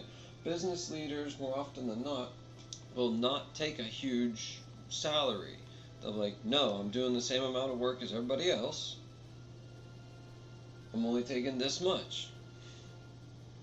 If I get a bonus, I might take some of it, but I'll put it right back in the company, is basically how they're looking at how they act and everything I've seen out of them, and all the reports and blah blah. Yeah. You get what I'm trying to say? Yeah. This is probably not the most common, but I'd like to think more than a few Japanese businesses do that over there. And I'd like to hope a few businesses over here figured that out and do it. Just regardless of whether they hear the Japanese do it or not. Sorry, go. Probably not, because they want money. Maybe, but there might be a few business leaders, little local guys, who are like, man, the worse this place's economic velocity, or, you know, how the local economy is, the worse I do. But the better everybody else is doing, the better I do. And the better I pay my employees, the more they buy from me, the better my sales are. The more I sell, the more I can have. The more I can have, the more I sell, the more I make. But it's like none of them piece all that together. It's like, hello, McFly, hello, McFly. Is anybody home, McFly? Is anybody in there? Sorry, you know that one? No. Back to the Future, Part 1 and 2. Oh, I only watched like the ending. Like I never was able to catch like the beginning of it. Really? Watch that though. I also watch. What did you say? Part 1 or part 2? Both. Like, it's mostly towards like the beginning and late middle part of Part 1, and then the late middle part of Part 2, and I watched the middle. part 2 fully. So he's when he runs into his dad. He's like, "Hello, McFly," and he knocks on his head. Is anybody home? That doesn't solve my homework now.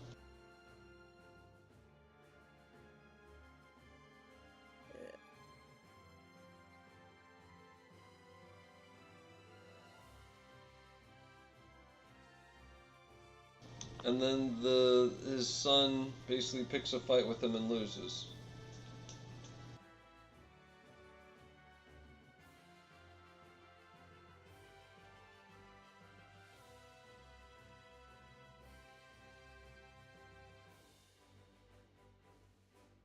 Or something wild like that happens. I can't remember.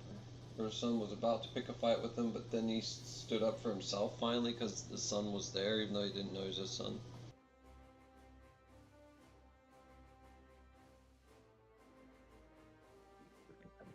Oh, like when they call him chicken.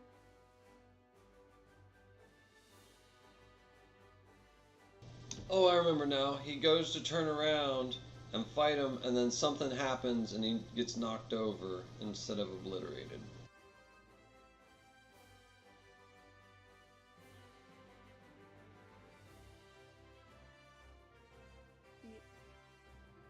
And then he's like covered in ice cream or something.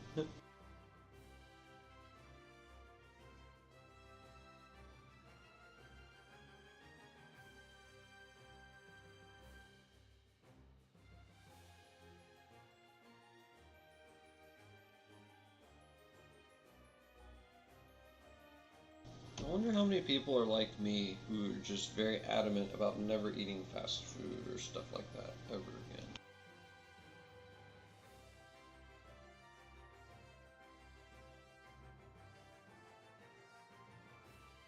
Oh, there are plenty of people like you. Because corporations are like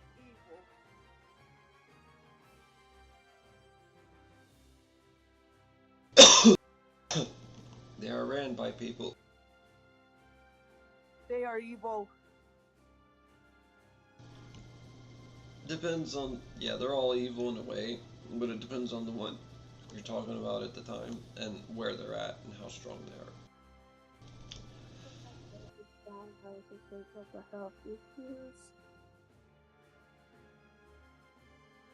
The bonds that unite are unbreakable.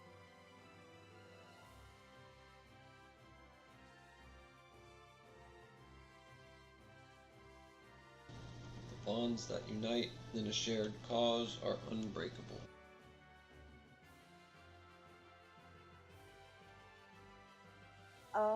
Sorry if I'm being a little bit distracted. I'm trying to write this discussion board. No, I'm distracted too. Do your thing. I'm just over here. Clinical psychologists diagnose and treat mental health issues by providing techniques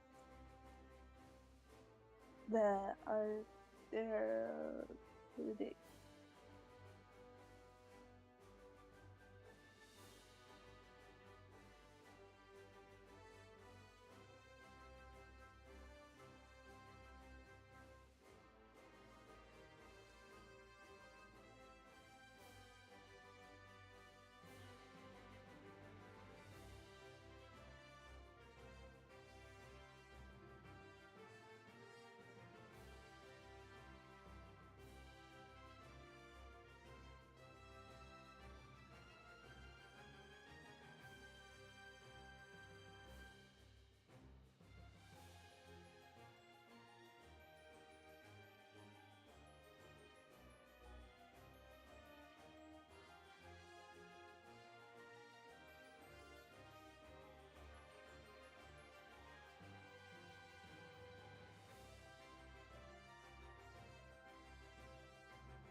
Hope you're okay.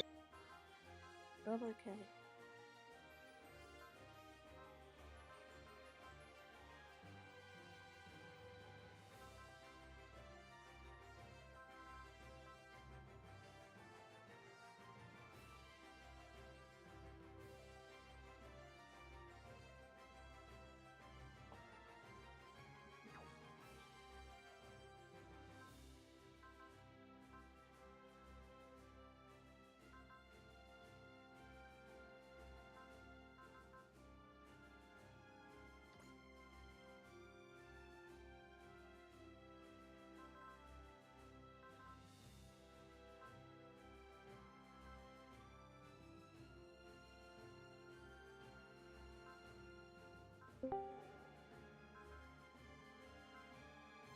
Yeah.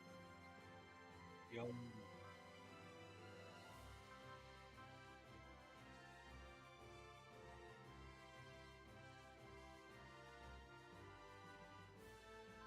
Ghost. What's happening? Can you hear me? Yeah, I can hear you.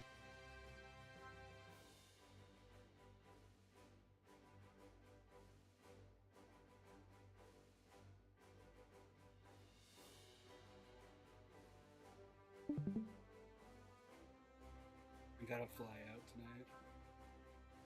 Huh? Oh, you're flying out? Yeah. Nice.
Hey.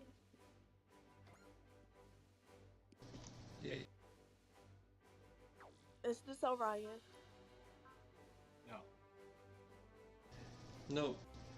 His friend Z.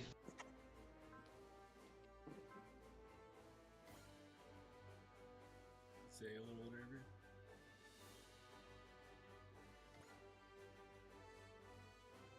Say again, sorry. Nothing.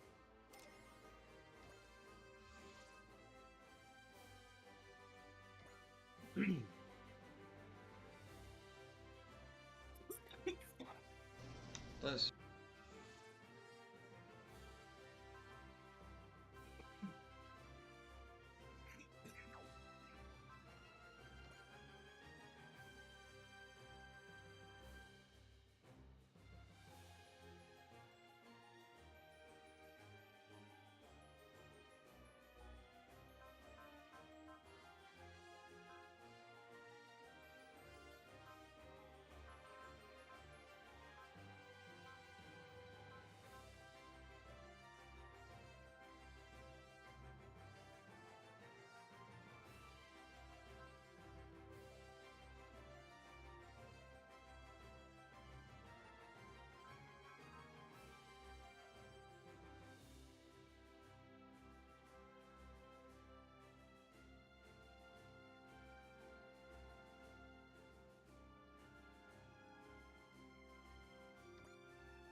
seriously, these DVDs are everywhere. Yeah, we're probably gonna show up in Hong Kong and trip over someone who got displaced. I hope we get someone nice next time. We've had a pretty good luck so far, so we're due to have a rotten egg. Next one could be the one that turns on us and joins her. No big deal. If it goes like that, we'll just, beat them up. What's the matter, Koji? Is something bothering you? Everyone who's been displaced so far has joined us. At this point, it's a bit convenient, if you ask me. Yeah, the dry cruise ended up way stronger thanks to these DVDs. That's a good thing, right? You don't think that sounds a bit suspicious? No, Utsumi might have the right idea. No point losing sleep over it yet. All Dry Cruise members, we have signs of a massive DVD in your Hong Kong. So it's happening. Massive, huh? Means we can expect a displacement. Dry Strager is heading towards there at full speed. All hands maintain second level alert states. I'm not asking for much here. Just a girl who's gorgeous, kind, motivated, and of course has an open wallet. It's the exact opposite of you in every way, then? Oh, just roasted. Roasted. An open wallet. Oh, opposite of you? Oh, wow. Oh. To a crisp.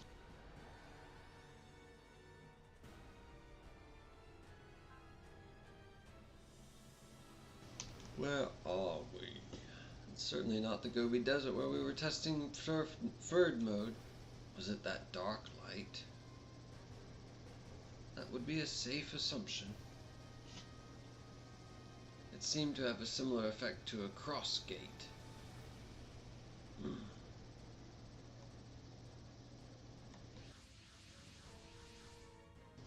Nothing in my database matches that unit. So that light threw us into an unknown world. That's the only likely possibility. My friend, it may be difficult to accept, but that's the reality we're looking at. Boom! He gets shot. They don't appear to be here to welcome us. I believe they're unmanned. How's the ascent setter? It remains locked in bird mode for the test. Let it carry you as you need. In that case, we sally forth. What did you say? I'm sorry.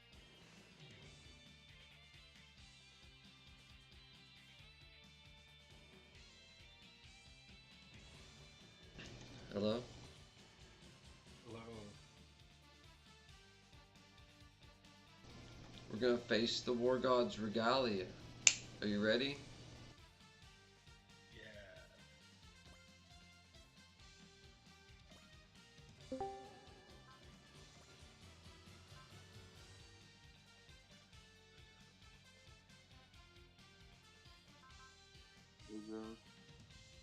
Hey.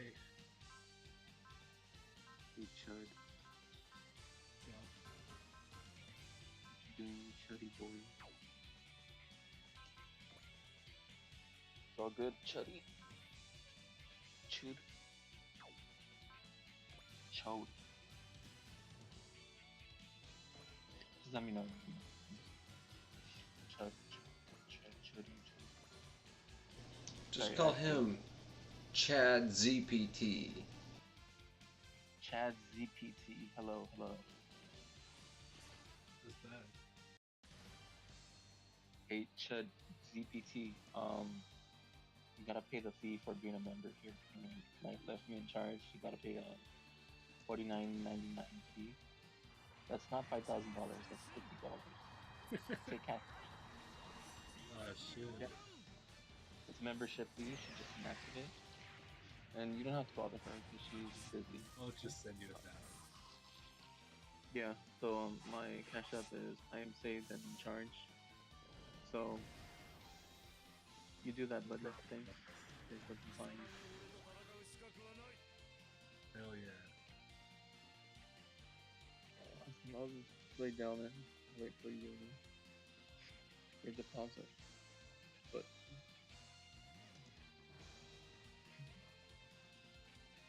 such a friendly guy. You know, I wish there was more people like him. No more people fighting me, just questioning my authenticity. Just. Who are you? Why are you here? What are you doing? Ah, don't worry. I will find out soon enough as I pluck some dirt out of your fingernail and look at it under a microscope. Ah, yeah. Live over in Little Surrey on... You have a kitten, third out of a litter of 5. Gets obliterated. No, what's happened?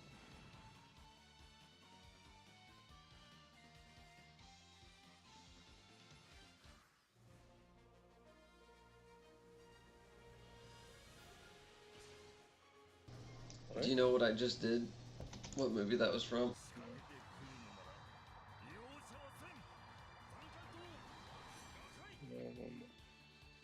The old Atlantis. Atlantis? Yeah.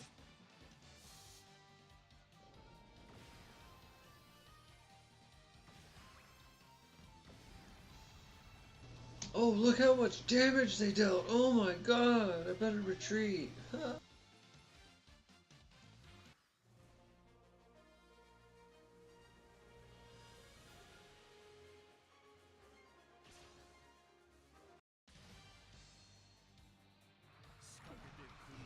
Those who challenge me receive no mercy.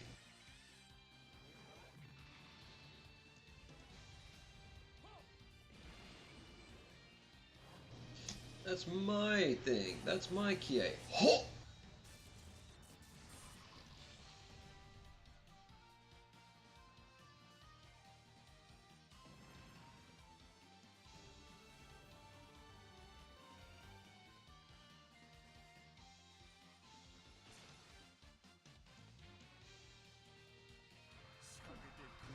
Those who challenge me receive no mercy. Oh, he counterattacks before they attacked him. Ha! Get countered, punk.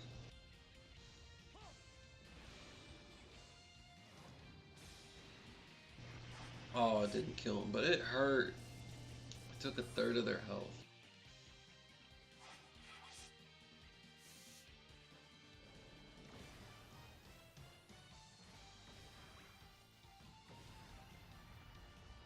Oh no, they actually knocked me down to like 70% health. Oh my god, what am I gonna do?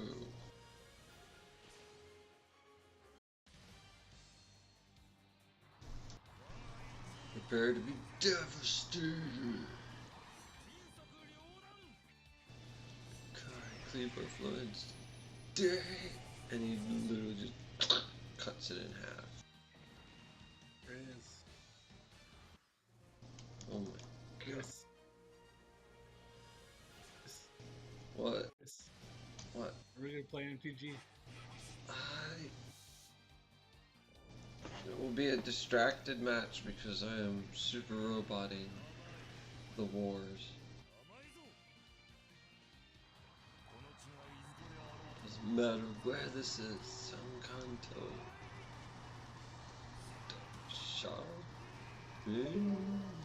What? What does it mean?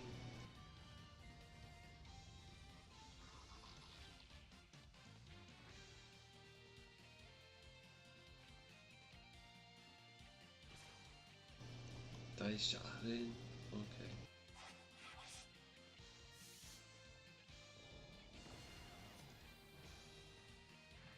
Hey. Hey.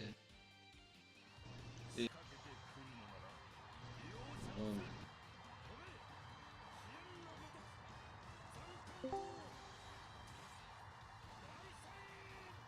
I don't know if I heard this.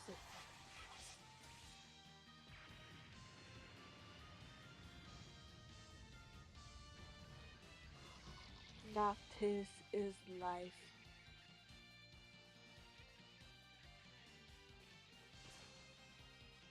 Do you guys want to join the Noctis supremacy? What? It's Noctis. He's the main character of Final Fantasy 15. Oh, okay. And also the guy in my profile picture. Is that the one that's an MMO? Or is that 14? No, that's 14 and 11.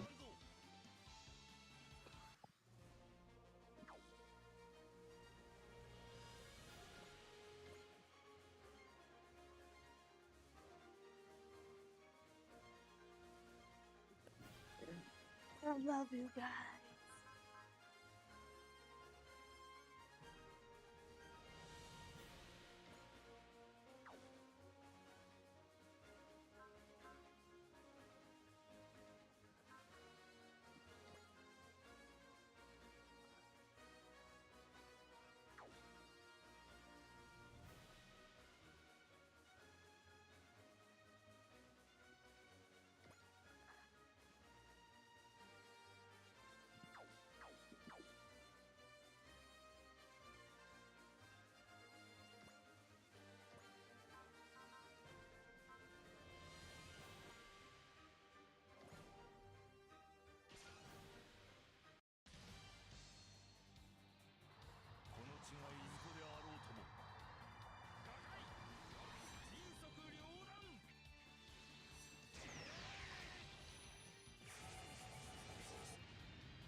The enemy is retreating.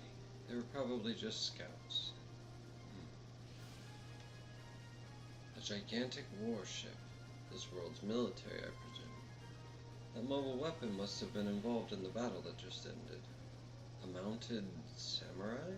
I've never heard of any weapon remotely like that. Nothing like it recorded in the Dreistrager's database. No, I would imagine not. Then it's... Come in, pilot of the unknown mobile weapon. I'm Commander Mitzvah Grey Valley of the Drake Cruise Earth Federation Independent Autonomous Corps. We're here to investigate the phenomenon that you were caught up in. We'd like to ask you some questions as a result. Do you mind? We'd like some information ourselves. We accept your offer. Thank you. We appreciate it. Follow our navigator to dock. Seems like they're sincere enough. Trustworthy in comparison to the aggressive drones, if nothing else. Come, my friend. There's no hardship the two of us cannot overcome together.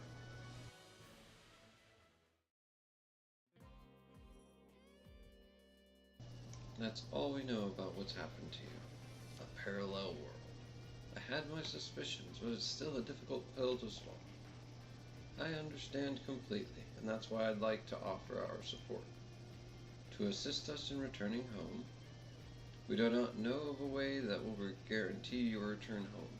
That's why we're investigating the DVDs. That is, dimensional boundary distortions happening around the world. Alright, then we'd like to accompany you in your efforts if you don't mind. It's hardly much in the way of recompense, but we'll also assist you in your other battles. Are you sure? As long as we agree with what you're doing, absolutely. That's fine by us. I give you my word that we'll respect your wishes as much as we can. That works for you too, I hope. Alright. Allow us to introduce ourselves. I am Ratzel Feinschmecker. I'm exactly what I look like. That's an alias, right? I fully understand how this will sound and I apologize, but I ask that you refrain from investigating us. Alright, understood.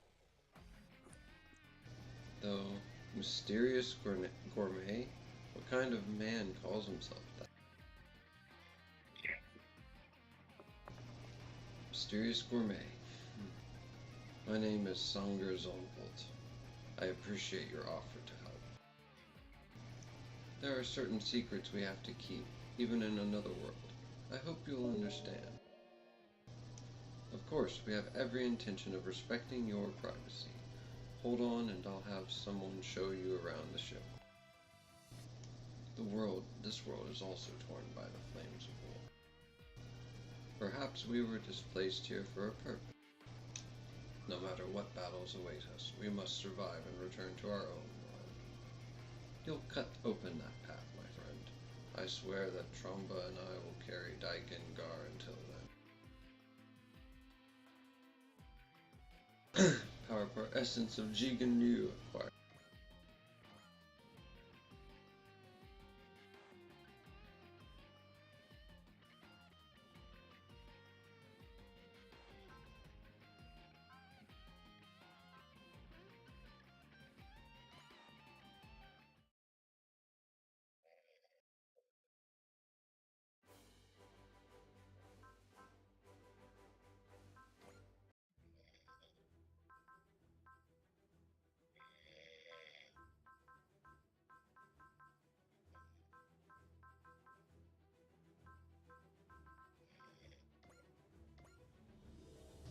Dragon and Tiger!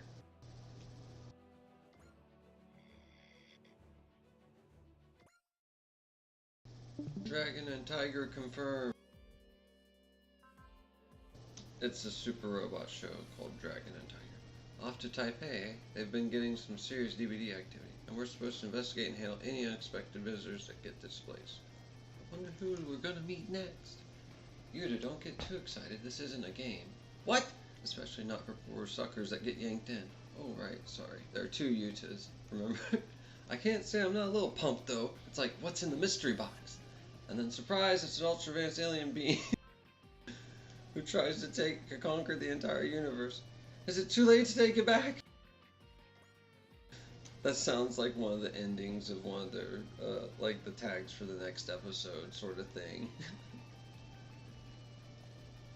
What's the matter, Koji? You're frowning. We know that someone or something is opening the dimensional portals and displacing things through, but every single one is some sort of weapon. That can't be a coincidence, right? Hey, you're right. If it was random, we'd be getting way more ordinary people minding their own business instead of none. So maybe that's a clue about what these are and why they're displacing these people. All Dry Cruise members, we've caught signs of a massive DVD near Taipei. So it's happening. Massive means we can expect a displacement, huh? Just Dry Stragers heading there at full speed. All hands maintain second level alert status. Something's gotta come through. I hope it's a QD. This is the second time he's gone on about that. Like, Spike Spiegel much?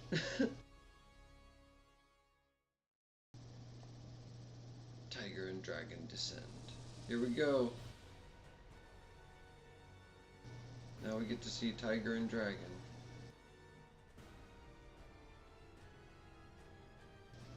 Kusaha, what's going on? Where are we? I believe that's Tiger. And Bullet, who pilots the dragon. Aren't we just fighting enemies near Jupiter? This is very clearly Earth, right? We were consumed by a dark glow. Did it teleport us here somehow? Bullet, and that's the guy's name. Bullet. Who are these enemies? Hi, they're enemies. Are you sure? I don't know. I just have this feeling. Oh, jeez. Oh, jeez. They're attacking. Looks like you were right, Kusa. Bullet, what do we do? Alright. Hey. Go ahead.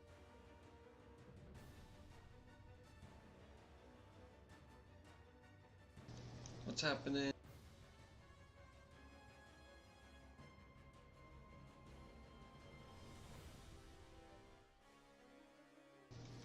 Goose's Grouper, what happened then?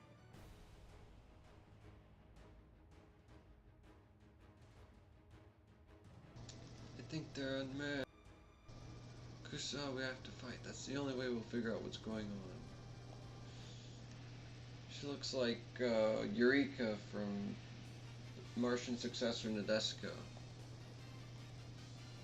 Oh wait, she's from Super Robot Wars Alpha 3! She pilots my favorite unit from that game! Fuck yeah! Oh shit! That's the fucking thing that I wanted. I was like, damn it, I wanted to pilot that. And then here it is. Hell yeah! Fuck yes!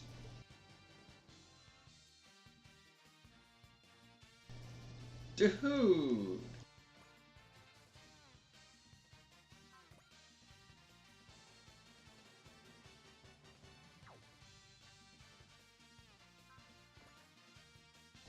I was literally bitching about this not 48 hours ago. And it was sitting there in the menu. Holy crap, this is badass.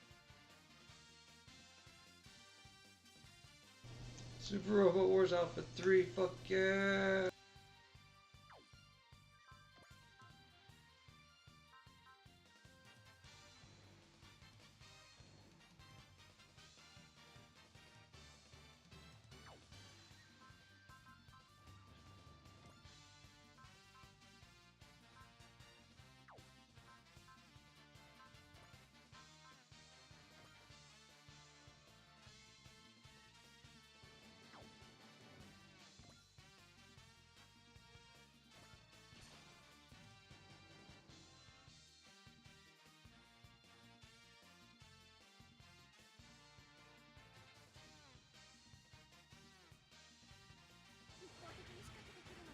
Want to pick a fight with us? We'll defend ourselves. Strike, Magma Vassal. Ooh, the Bagua Zone.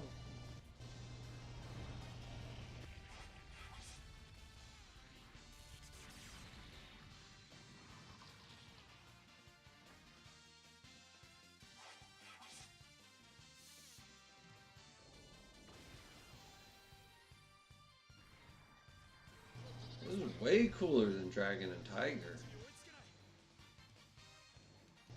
Or whatever it was called.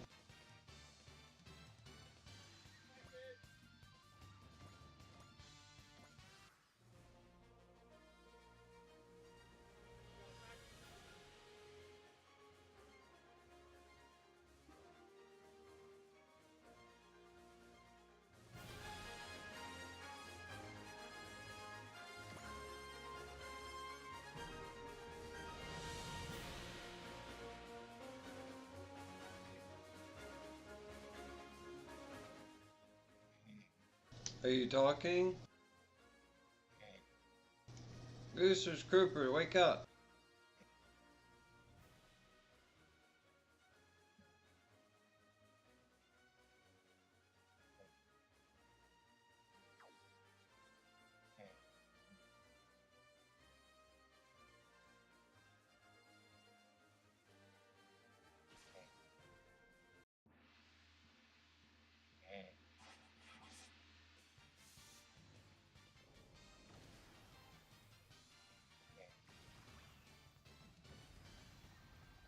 Whoa.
Arkology upon the sacred mountain. Summon the mountain. What? Evil must be punished. Drop the mountain on the evil.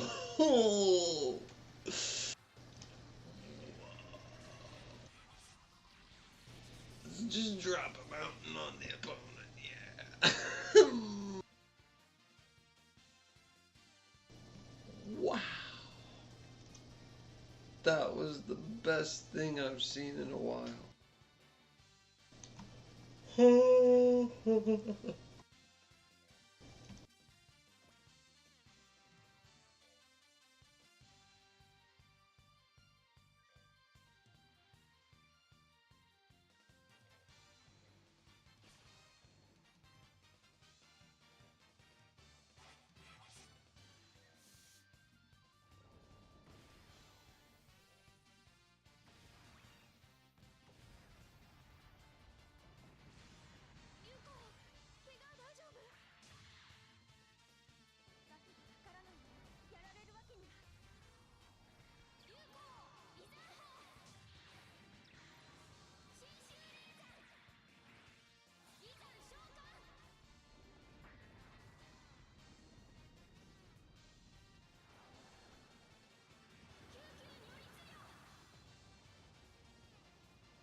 I'm sorry, I'm just filled with fear for some reason. A terrifying psyche is watching us from somewhere. I'm sorry, I can't use all of Ryuko's power. Don't overdo it. I'll be there, right there with you, okay? Well, I'm getting the feeling that we've gotten dragged into something huge. But whatever happens, I'll protect you with my life, Kusaha. Thank you, Bullet. As long as you're with me, I can fight. That's the spirit, Kusaha. We can overcome anything as long as we're together. Right.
Something's up with Kusa.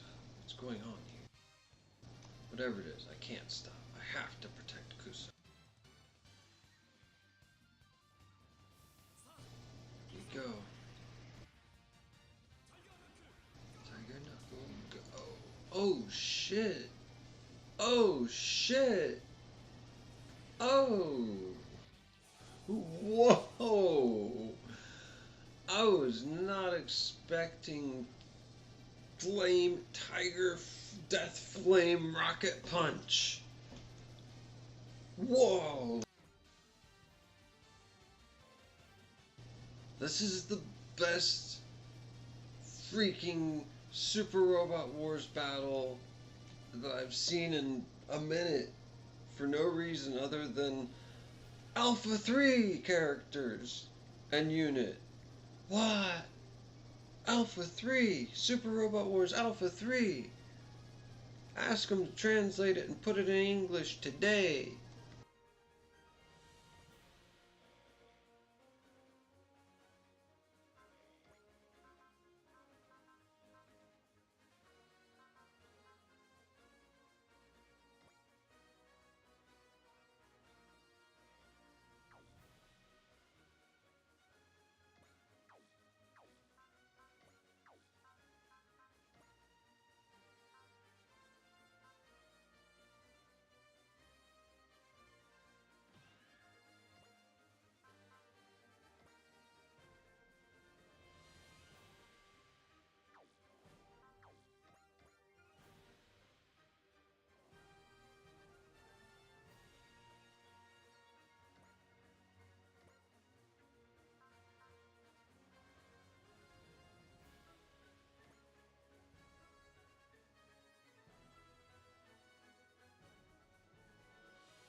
You've got a duel on your hands. Tiger King's rampage, turning up the throttle. Come forth, random spike.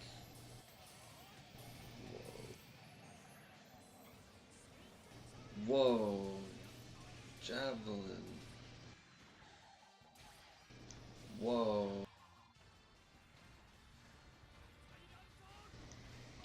Over. Oh, what?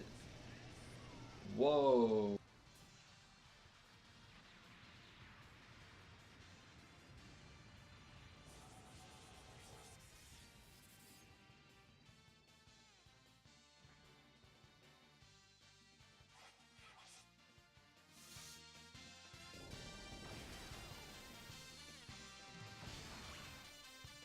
Ha! That's more like it.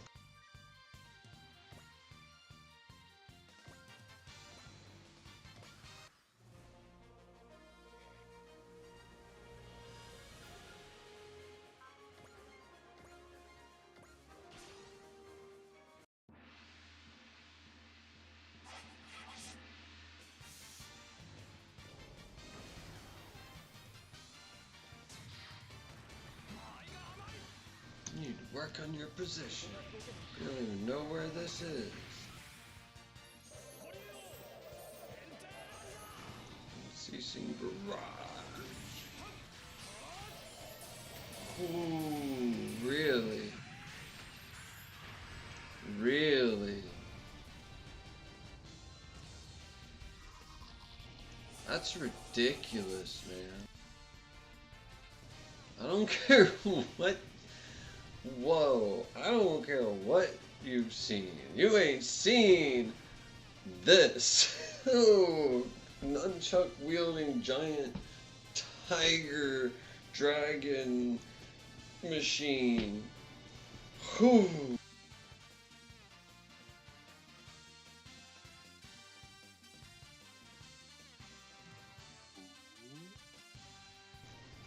Like, whoa.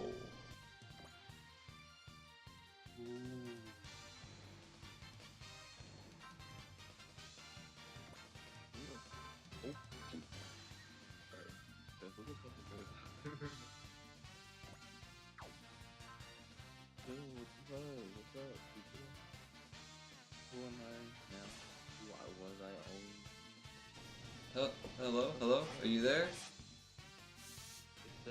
Did you wake up? Are you awake? Yes, sir. Why? What happened? The You were ghost snoring. kicked something in my face? You were snoring. I was not snoring. You were face on the desk, chainsawing the forest in half. And I was like, Goosers Croopers!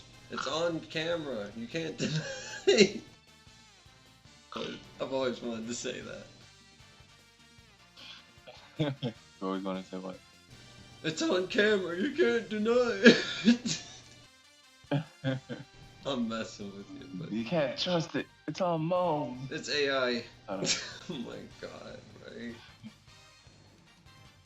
Hope you're doing okay. Oh, yeah. I'm wielding. I'm expecting to fall asleep. Dude, watch this. Dude, this unit, it's from a earlier, slightly better Super Robot Wars game, and I'm like, oh, really? And then I never got to that point that these characters are at, and it's like, holy crap, look at that thing. And then I transformed it, and it's even stronger in the mode that I wouldn't like as much, but it's badass. Look at it. You ready? Are you ready to see this nunchuck wielding tiger mech? It's crazy. It's just like if Bruce Lee was a giant mech. It's badass.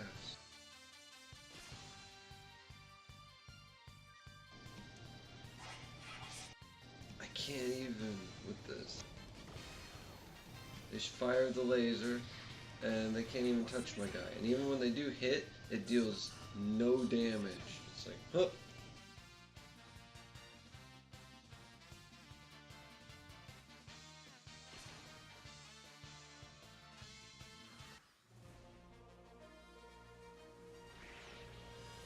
Oh, I was about to mess them up.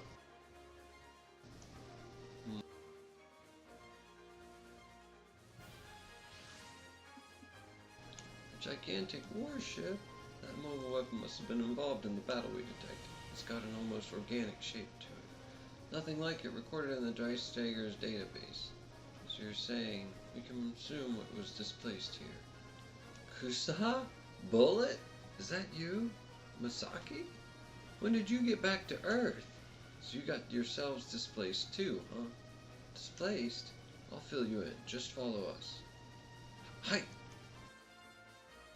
What's happened to us? A scary person was watching us. Sorry. Why am I so scared? What am I afraid of? The unknown. You detected an a-hole watching you, and you're obviously annoyed and scared of what they might plan. It's all we know about what's happened to you. A parallel Earth. That's a heck of a thing to spring on us. Hey, I get it, but the sooner you get used to this crazy situation, the easier it'll be. We lost contact with you just yesterday, but the idea that you'd been pulled into another universe was the last thing on my mind. Huh? Yesterday? It's definitely been a lot longer than that, right? So time doesn't go at the same speed between our universe and this one. And I certainly didn't expect you to be from the same universe as Masaki and the SRX team. There's no way it's a coincidence. So, what do we do now? I say you should come with us. You better fucking should. And the dry crews protects people who get displaced, and they're researching the things that did it. We're helping them out so they'll help us get back home. And this is a pretty solid crew of folks altogether. Alright, I'll trust you. For what it's worth, I think they're trustworthy. We appreciate it, and it's entirely up to you whether you want to assist us in our operations. Getting displaced is pretty bad, but we lucked out big time by getting picked up by Masaki and the rest of these people. Somebody's watching me! What's something the matter, Kusa? I'm sorry, I'm still a little rattled. That woman, Mitzvah.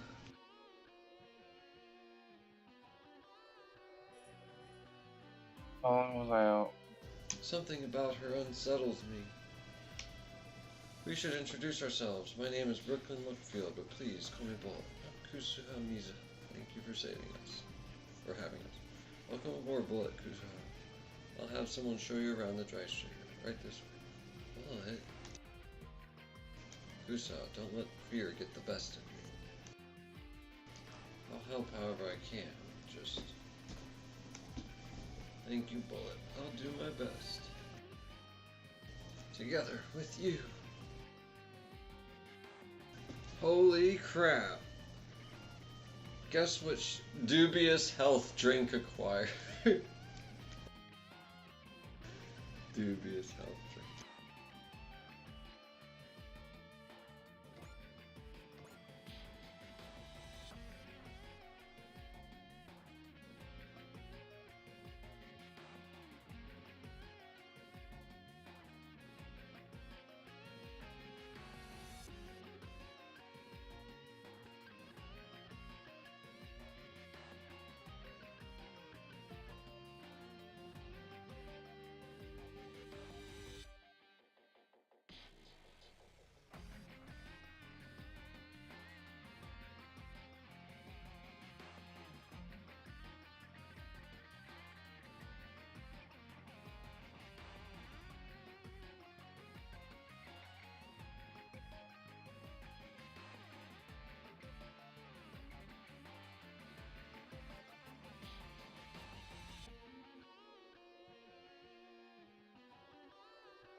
Sorry, I wore my tabby socks too long. Toe sock. One toe. And the rest is all foot. Japanese. Biggs brand. They weren't big enough. They were just the right size for my feet, but I guess I slightly outgrew them here. Crazy, I'm still growing at 35.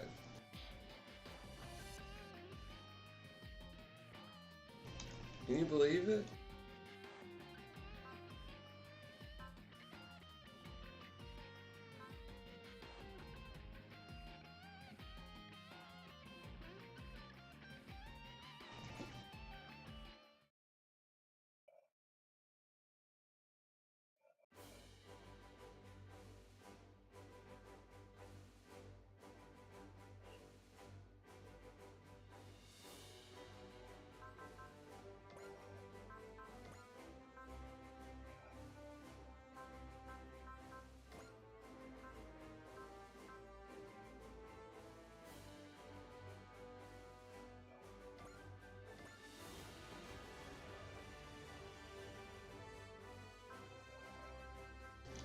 One more bunch of missions, and I'll have +1 power parts slot to all units. Yeah!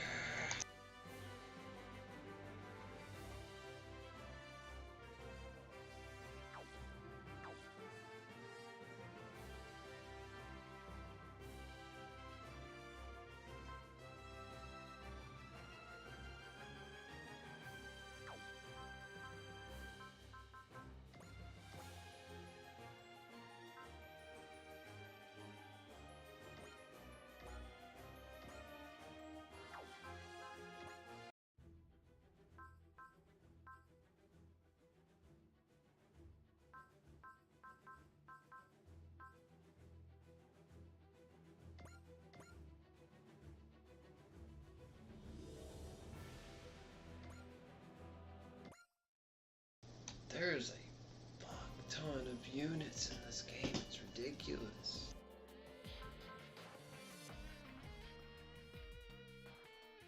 There are DVDs happening around Seoul too. Yup, and we've been dispatched to investigate. We'll have even more displaced. Well, dry cruise policy does seem to be taking on everyone that comes over if they're willing. And all we can do is hope for someone good, I suppose.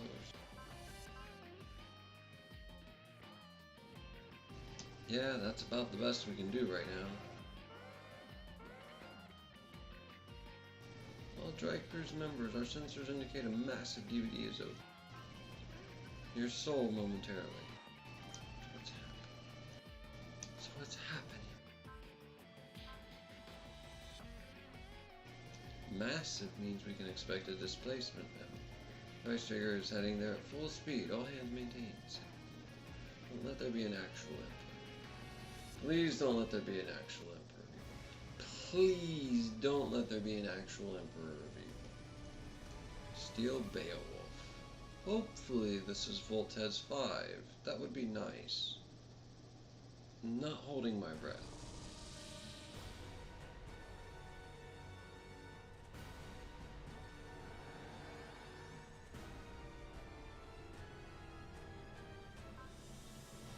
Where am I? Excellent. Where are you? Come in. Weiss Ritter isn't on my sensors, and this definitely isn't the battlefield where we were just a few minutes ago, or a second ago. Black light enveloped us. Did the Einst create?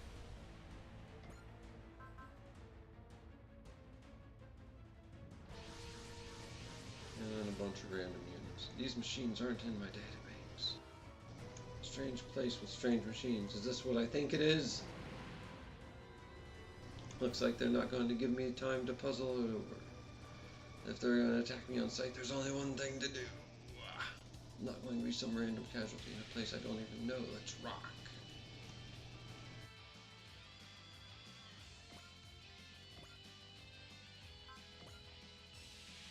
This looks like another Super Robot Wars Alpha with something other character. Whoa. This looks pretty cool.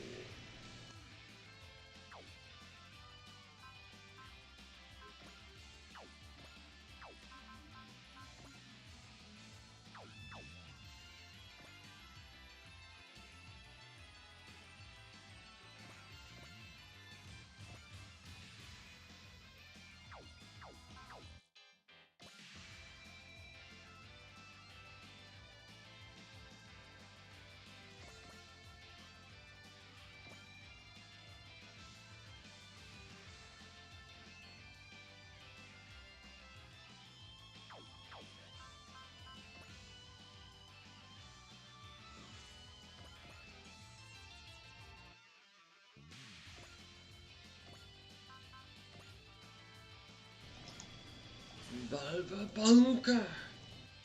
If I lose, I'm finished. I won't look back. If you're an enemy, I'll just blast right through you.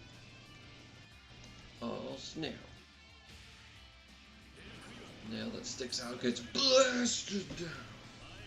The caliber's been bumped up. Here, see for yourself. Think you can stop it?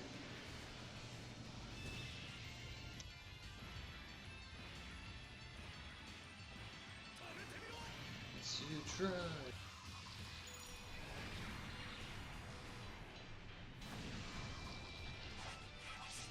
Oh, revolver pile driver. Okay.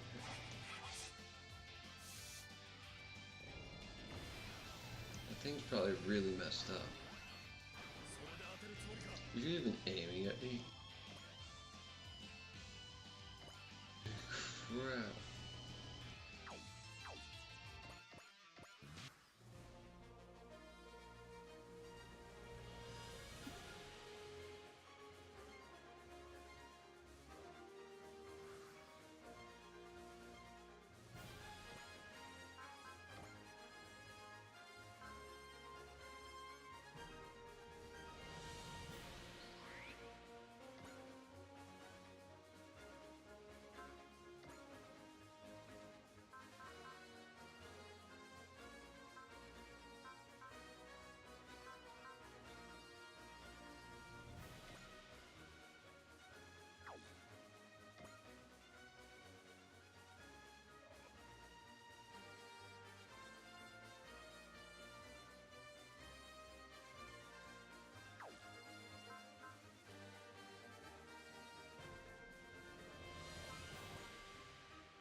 Gotcha.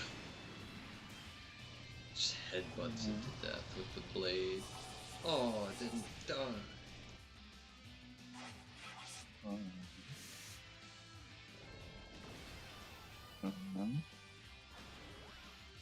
But I dodged.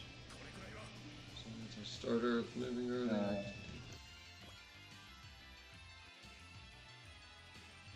Wake up. Get up and go to bed. Get yourself up and go to bed.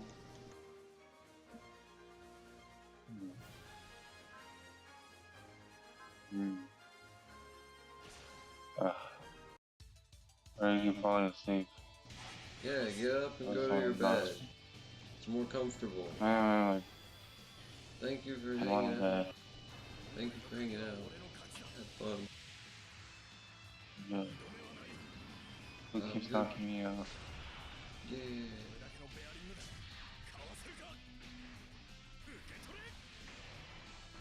Sorry when like cussing at me. No, you're good. I believe in you. Whoa. I just pelted that thing to death. Well, it didn't die, but... like, here, I've got gigantic claymore in my mobile suit. Have just billions of iron balls flying at you at hypersonic speeds. I'm still alive, but pretty soon you will be. Every shot, specially crafted from titanium, incoming your way. What?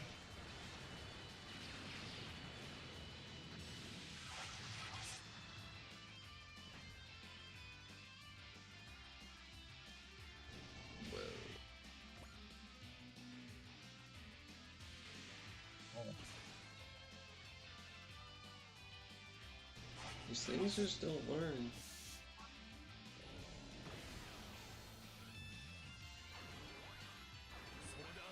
Are you even aiming at me? Gotcha.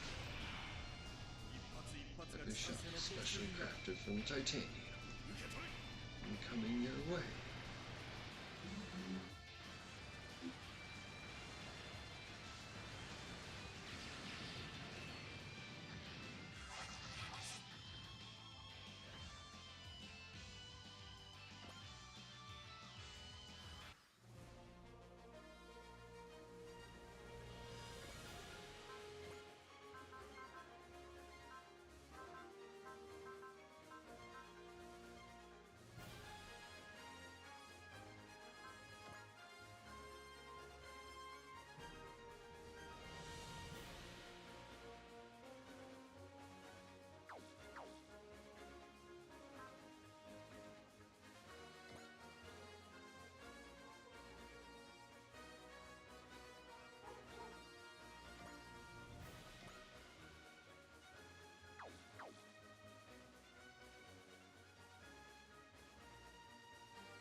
Because Plasma Horn is more fun.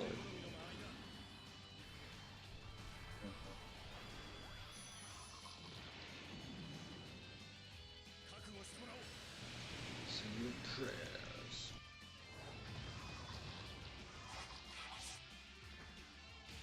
Well, that was not very much damage at all.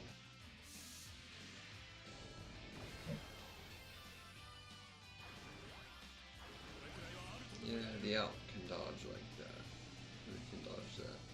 Alp, Ace, and Reese.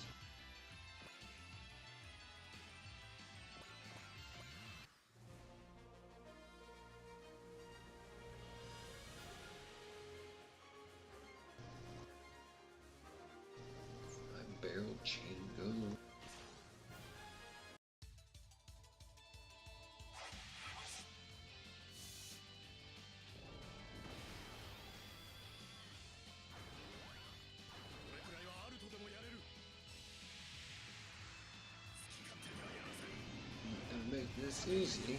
Target and range. And go. Finally, they start firing off the Gatling.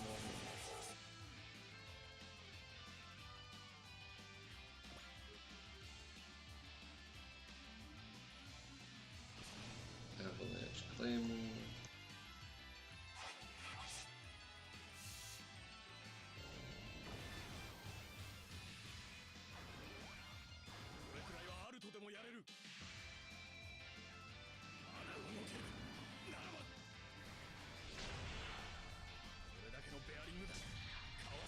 It's you dodge a hailstorm of ball bearings.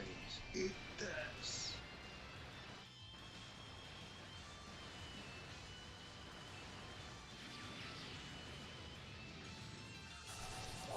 Almost killed.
If you want to win, make a different play.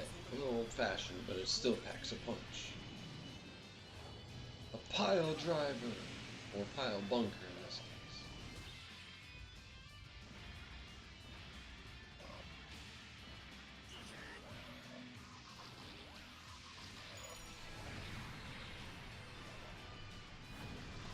case. Gooster Croopers, wake up! Gooster Crooper, wake up!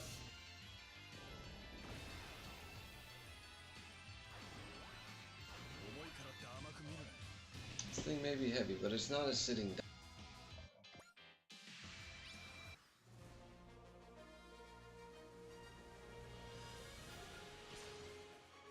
Yeah, everything's gonna die. They messed with the wrong super robot unit. This thing's faster than it looks. And it's gonna care to bet whether this is gonna take you down.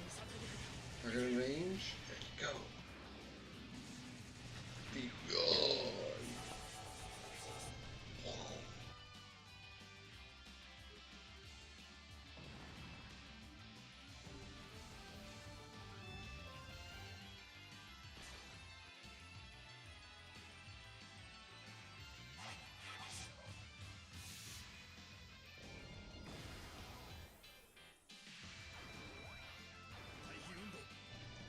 Evasive action. Right, here I come. I have a joker of my own. See dodge of that. Oh shit. Not done yet. Oh crap. He did. Oh damn, he just keeps going.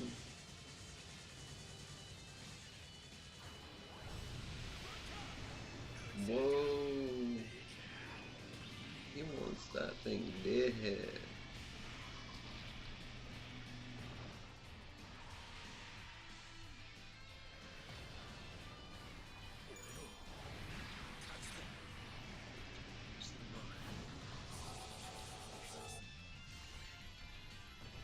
Jeez Louise.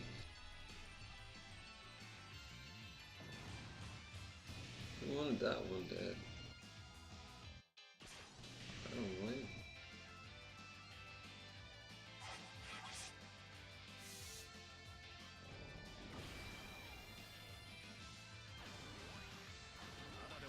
You're gonna need to work for it. Letting me live is the last mistake you'll ever make. His headbutts it to death. Yes. Alt's got a horn on his head for a reason. Critical. Oh. Tore it to pieces. Oh my god. Cash. Oh no, Cash time. Cash! Shout out Cash Fan Club.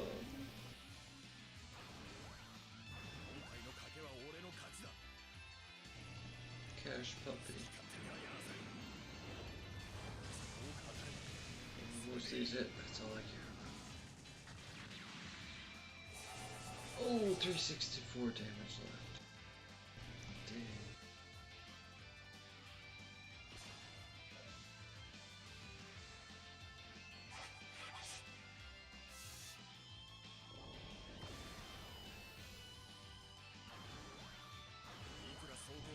Armor may be bulky, but I can still dodge.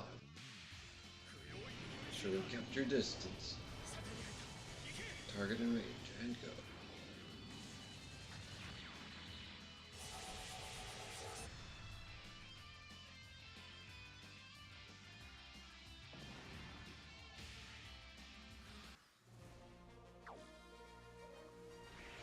And they run away before I kill them. They're pretty quick to pack up and leave. Guess they were out of. They're just scoping things out. A giant battleship. I don't have any data on that thing yet. That mobile weapon must have been involved in the battle that just ended. Nothing like it recorded in the Dryce Trigger's data. Then it. Mobile weapon pilot, do you copy? Commander meets the Grey Valley of the Drake Cruise. Earth Federation Independent Autonomous Corps. We're here to investigate the phenomenon you were caught up in. The phenomenon? We can tell you all about it and give you a rundown of the situation if you'd be willing to speak with us. This is Ensign Kyosuke Nanbu with the Earth Federation Forces Far East Division. I suspect the EFF I work for is different from yours, though. As we suspected, then. I'd also like to get a handle on the situation. Requesting permission to come aboard. Granted, Ensign Nanbu. Follow our navigator's guidance. An unknown place, unknown enemies, and unknown people. Guess I'll just have to roll with this for now. At least they speak Japanese! What? At least they speak Japanese. Wait, what? That's all we know about what's happened to you. Parallel world. You don't know of a reliable way to return you home yet. That's why we're investigating DVDs. That is, the dimensional boundary distortions happening around the world. Have you detected anyone else besides me displaced nearby? No, we haven't. Should we have? Was someone else displaced alongside you? I have a good reason to believe someone else made the jump the same way I did.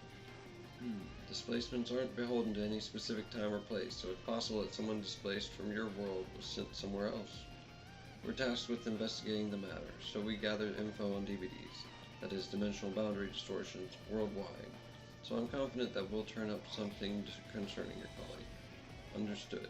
Then I'll travel with your group in the interest of ensuring we get that person to safety. I'm willing to provide operational assistance to your group to the extent that I'm able. I would be happy to accept, and for my part, I promise that any service you render to us will be strictly on a voluntary basis. You are welcome to work with us for as long as you agree with what we are doing. We will respect your wishes as much as we can. Thank you for your consideration, ma'am.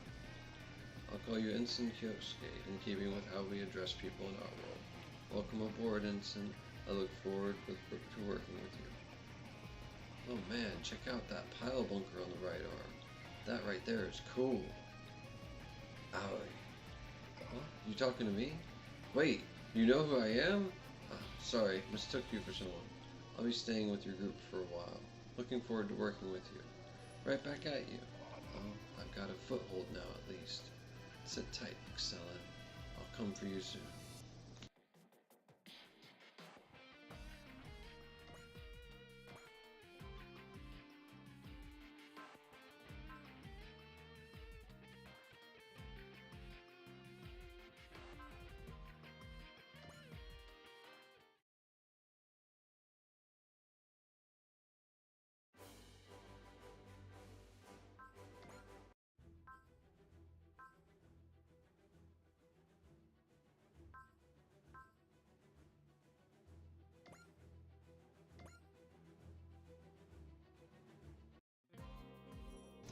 The squadrons reached 300 total score, quite the record in more ways than one. I should have known you'd be keeping track of that, my record-obsessed exo. All part of my duties. It might look like just a number, but there's a dramatic and emotional story behind every foe we defeat. Looks like the Dice Drager's getting a little emotional itself. To celebrate the big 300, it's gifted us a special skill program. Thank you, Dice Drager. 300 is more than just a number. It represents the course we've taken to victory. We'll stay the course as we travel onwards and upwards for the sake of liberty and peace. Our next goal is a lofty one, a kill score of 2,000, with the entire crew doing their very best. We'll get there in no time.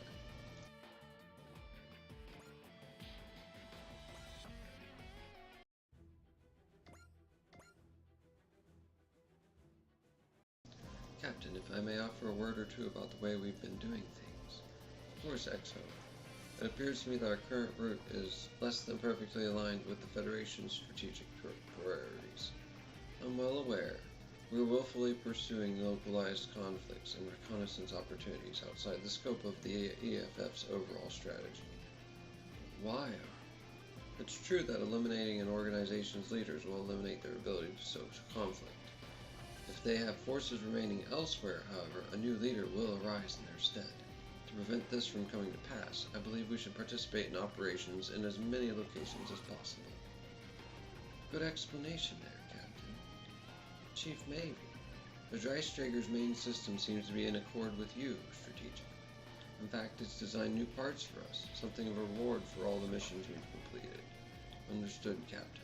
Forgive me for speaking out of line. No, hardly. Think nothing of it. I'm still rather new to all this, so I appreciate your opinions, Exo. As I said earlier, we are daring to walk a dangerous path. I'll need your help if we're going to see this through. Understood. I vow to do everything in my power to see your commands carried out.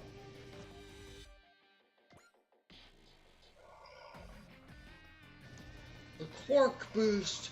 Yeah, quantum physics reference! Oh!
I fought in Adelaide Springs in Gundam 0079, Rise from the Ashes.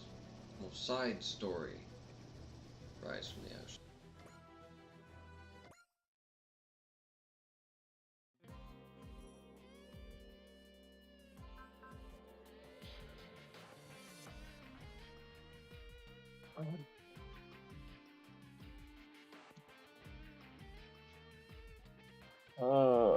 That was great.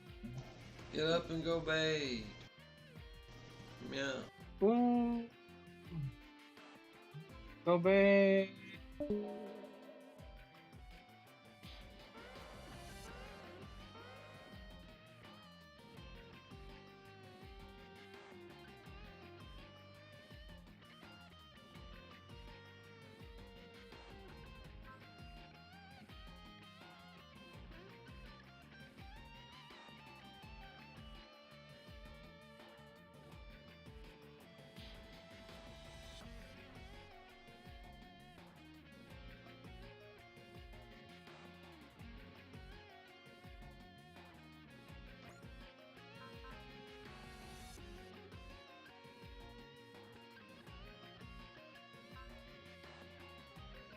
That was a good exchange. I don't want to leave that out. Adelaide, huh? If that's where we're headed, I guess that means... Adelaide, huh? If that's where we're headed, I guess that means... Yup, there's been rumors of DVDs in this area. I wonder if we'll meet someone new again. Hopefully, we could meet some new friends that way. We're not on a picnic, it's me. Rika's right. Forget friends. For all we know, it could be some kind of freaky enemy this time. Well, if that happens, we'll just take them on. All Dry Cruise members, we have detected a massive DVD near Adelaide. Ah, great, a DVD. You jinxed us, it's me. What? How is this my fault? The Dry Strager is heading there at full speed. All hands maintain second level alert status. Guess we'll see with our own eyes if an angel or devil ends up in our laps. Mazinger Z reference! Oh!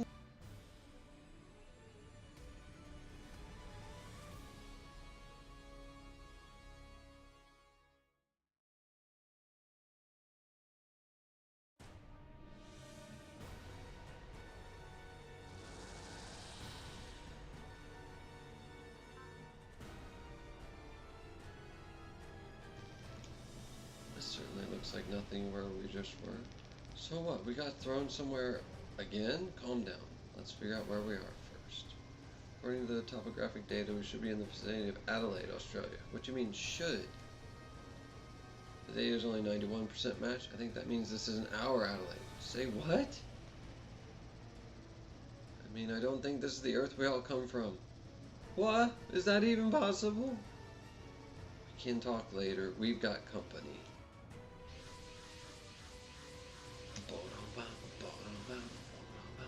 So the same guys who came after us the last time we got tossed somewhere. Could they be the ones who dragged us here?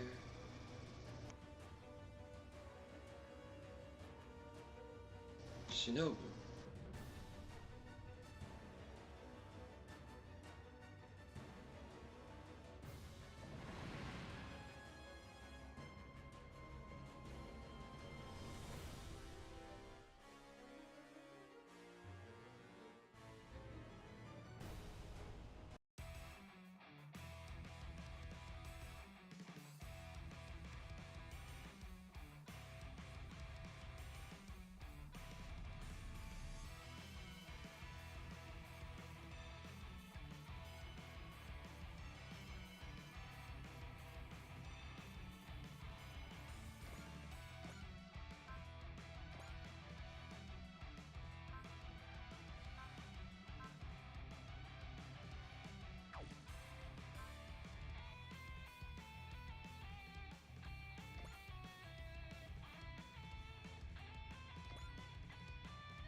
Doesn't matter who, doesn't matter where, we'll take anyone.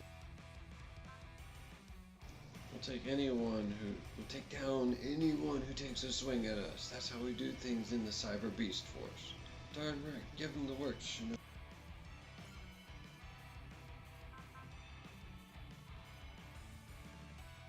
Shinobu's worried about something. There's a pitch black shadow looming over this whole area and everyone in it. He must feel it too.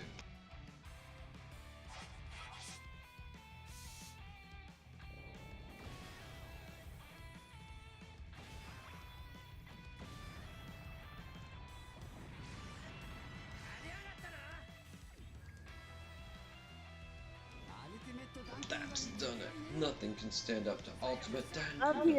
Launch missiles. Try some of these. Have you heard of Dan Kuga?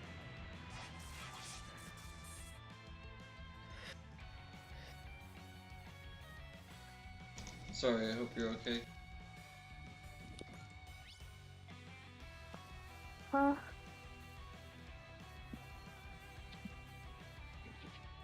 I said I hope you're okay. I'm cold.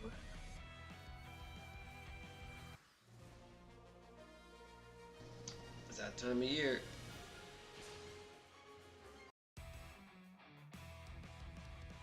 I'm just letting them pilot Dankuga. They know what they're doing. Most of the time.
Something's not right.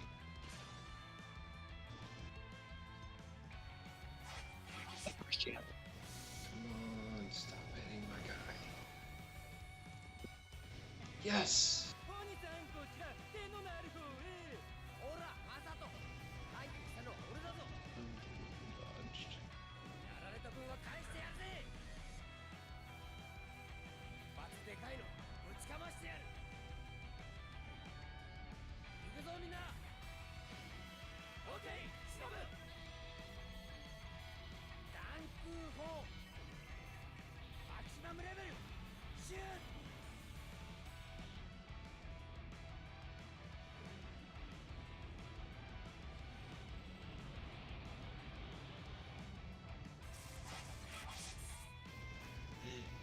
These things are a lot bigger than they're normally.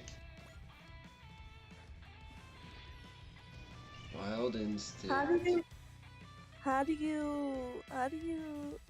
you get past the video game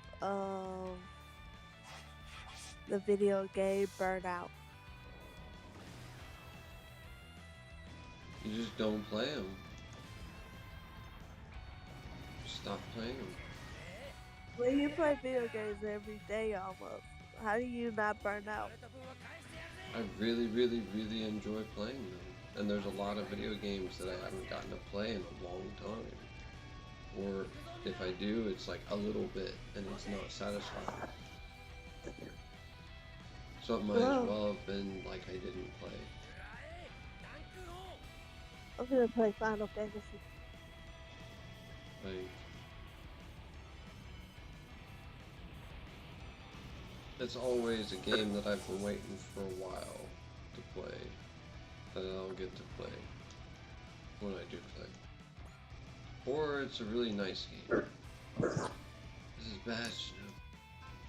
These guys could give the Muge Empire goons a run for their money. Something the matter, Shinobu? Nah, it's just what? Something's got me on edge. Careful, there's more of them coming. Fuck yeah!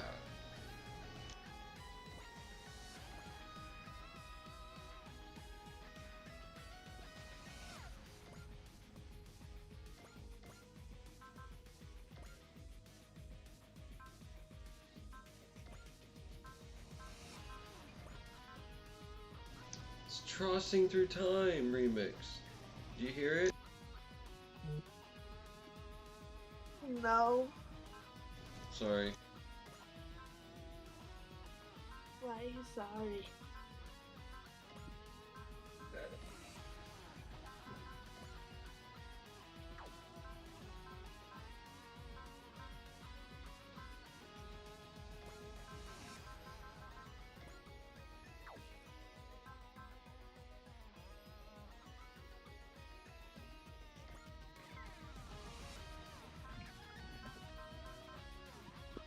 Why am I shivering?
When you walk away, you just please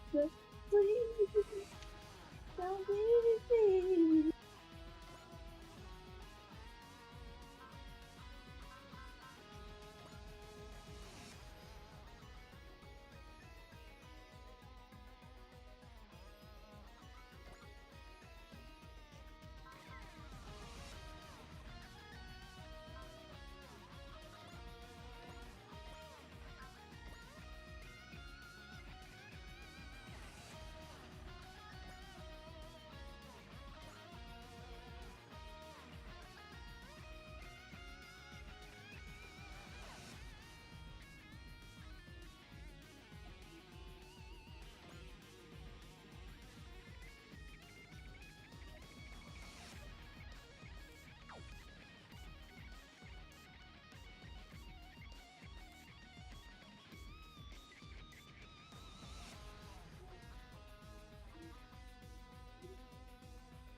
You won't leave me. You won't go away. You can say. At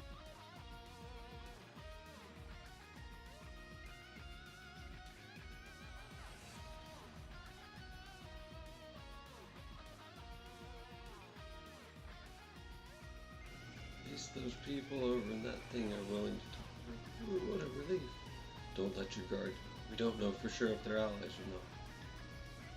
But you know, look at the facts. They've got soldiers over there. They don't recognize us, and I sure as hell don't recognize them.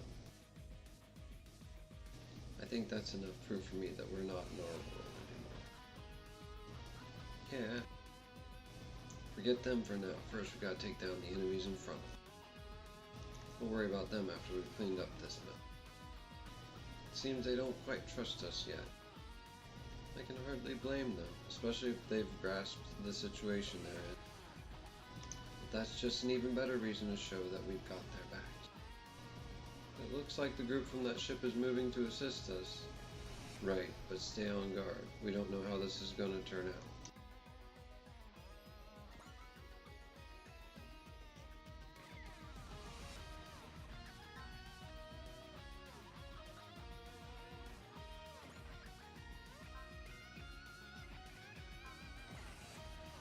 Damn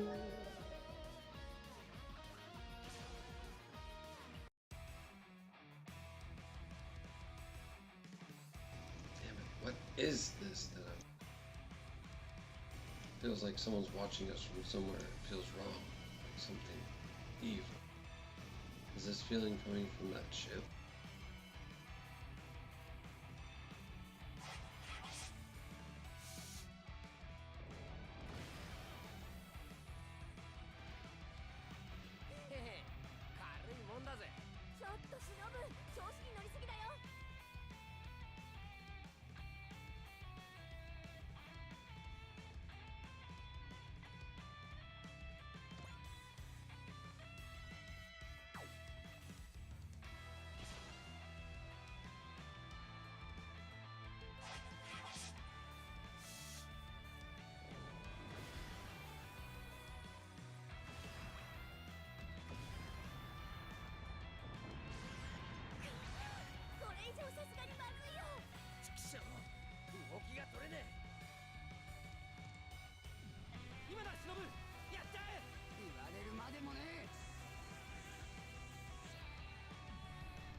しない機械が俺に勝てると思うなよ。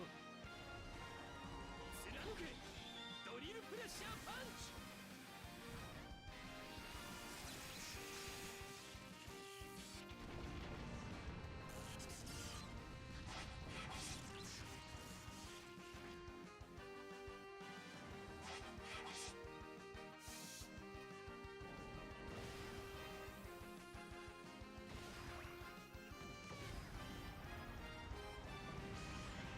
少しずつこちらの動きについてきている。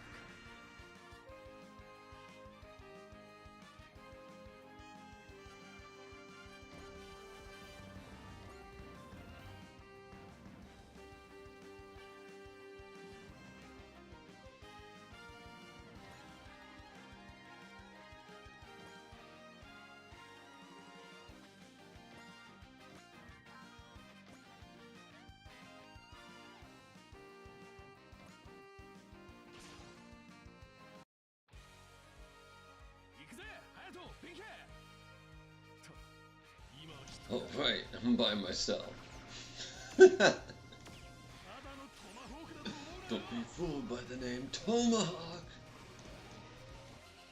逃がしゃしねえ。 So fast.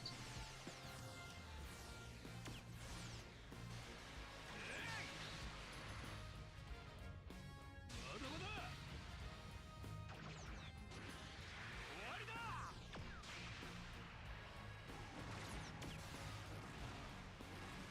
Now it's over.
57 meters, 550 tons, and totally awesome.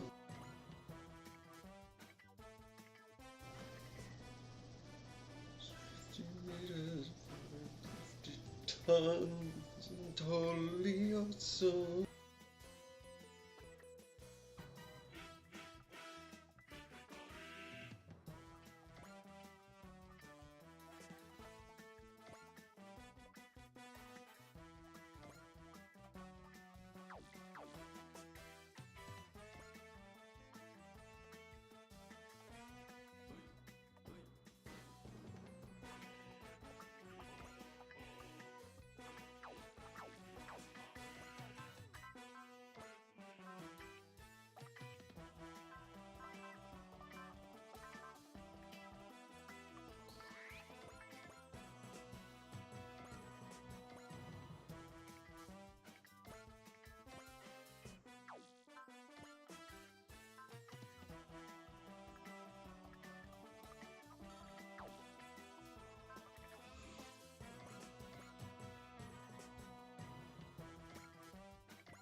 Arkology. Isatsu mata yoni no kowate no kamure. Warero no ombatabi.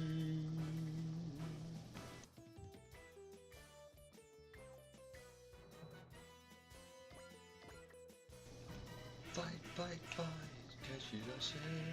Combine 1, 2, 3, 4, 5 Toshinda Another Decatentio Dingimoro Says a table name Combat Rock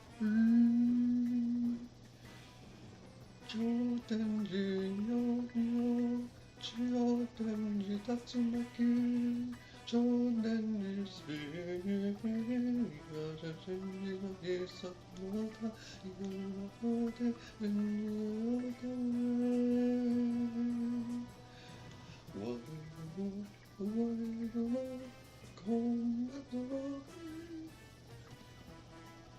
I probably got the lyrics wrong, but you get the point.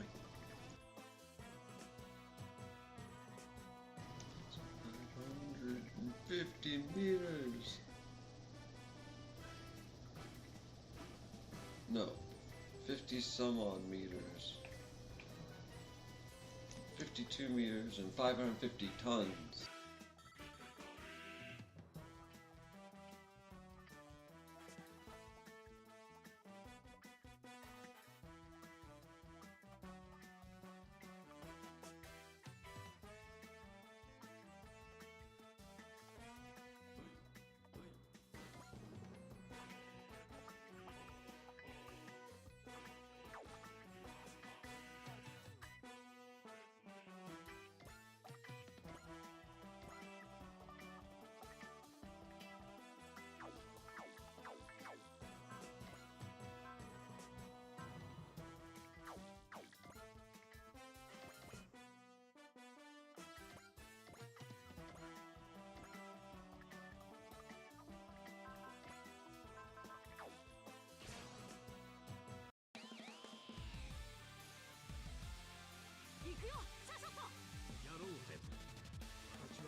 Double. No human brain will lose out to an AI.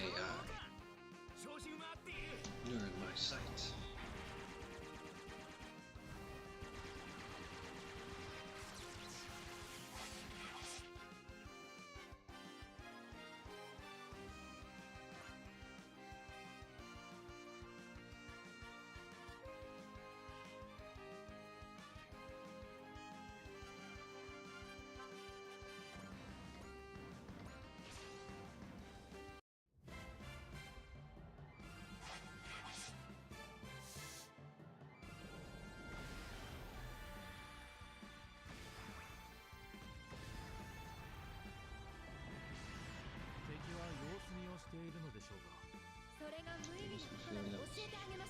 Show you just how meaningless that was. Strike back on the double. Impact cannons 1 and 2. Prepare to fire. Full impact cannons 1 and 2. Prepare to fire. Matching relative speed.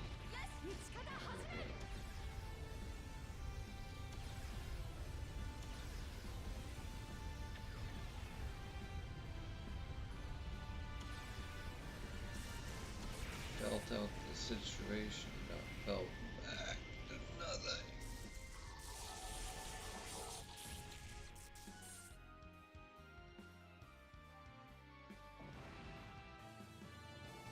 Dang. Don't mess with the ship, Captain. She will mess you up, boy. All the psychics are detecting evil off of this lady. She's so cool.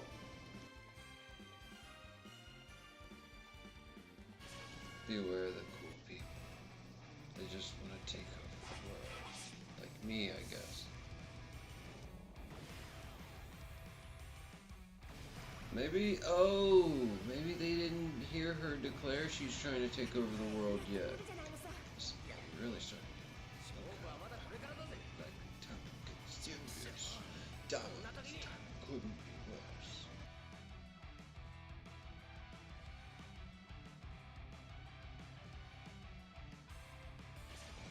Oh yeah. Shut down.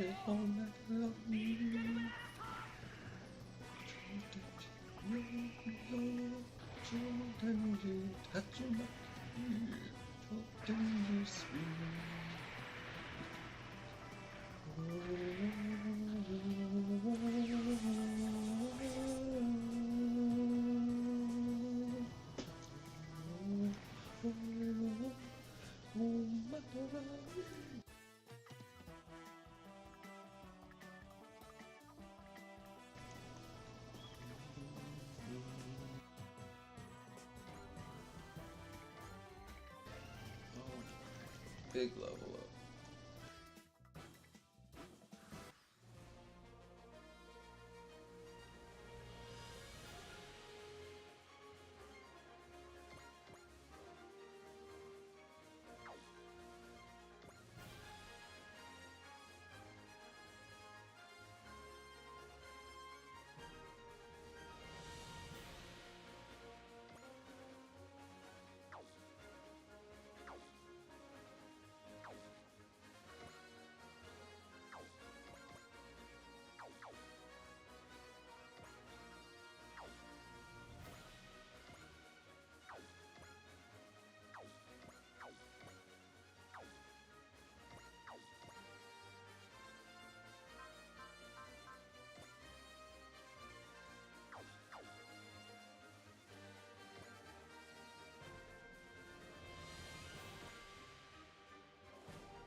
what I missed.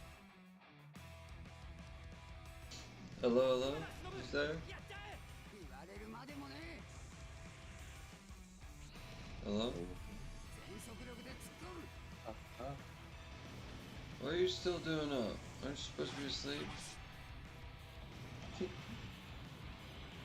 Yeah, sorry. I know it's good for me.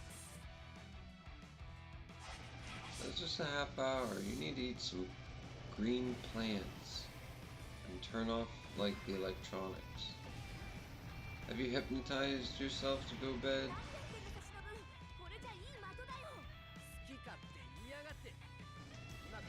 This is really not healthy.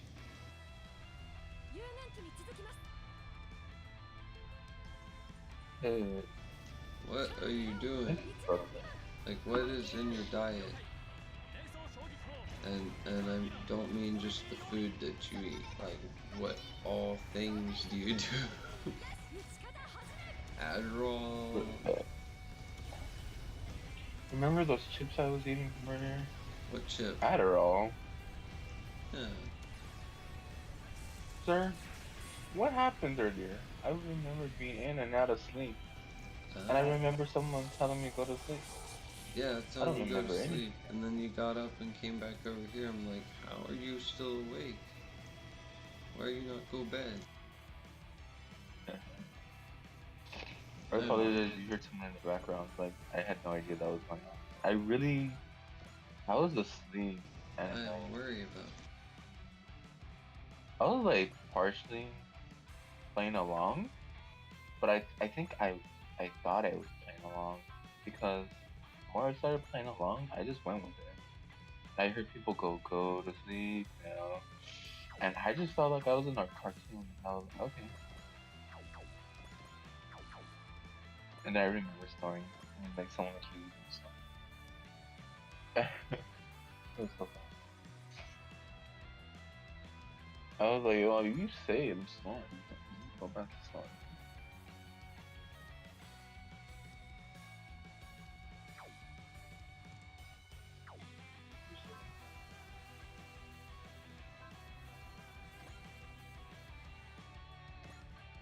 Pardon me, I'm just measuring options and attacks. I ate the entire bag of punch. Sorry, what was the last thing you said? Command Central. Command Central, what?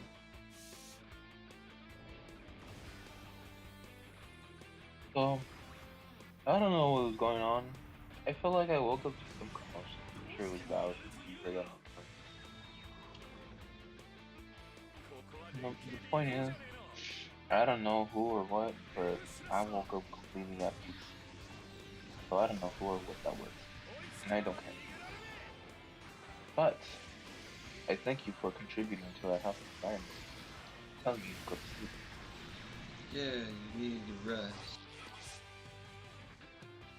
Holy crap, this dude has a bunch of armor and dodge. How did I even fall asleep? My memory is fuzzy.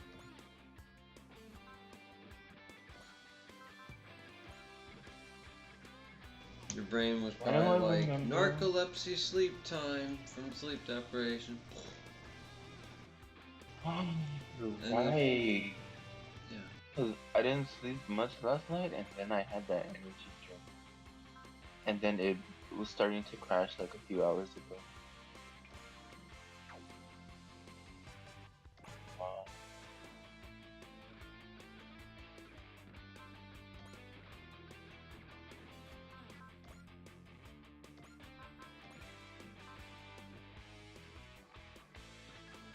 So, are you ready for this real quick? To the Star Wars video. Speaking of Star Wars, imagine someone controlling a, you know what a chakram is, right? A lightsaber What is it? Were you with their mind. A lightsaber chakra? Chakram. C-H-A. Oh, chakra. Yeah, Kram. K-R-A-M. Chakram. You know that weapon? It's a metal disc usually with a blade on the outside. They controlled a Star Wars laser shock and hit the opponent. And this one is doing Baghuajan and sending a large flame strike at it. And these are giant robot things. Hey, Orion, Yes, sir. can you help me like form a connection with Jesus Christ? Sure, what's up? I don't know what you need, but like, what happened? What you mean?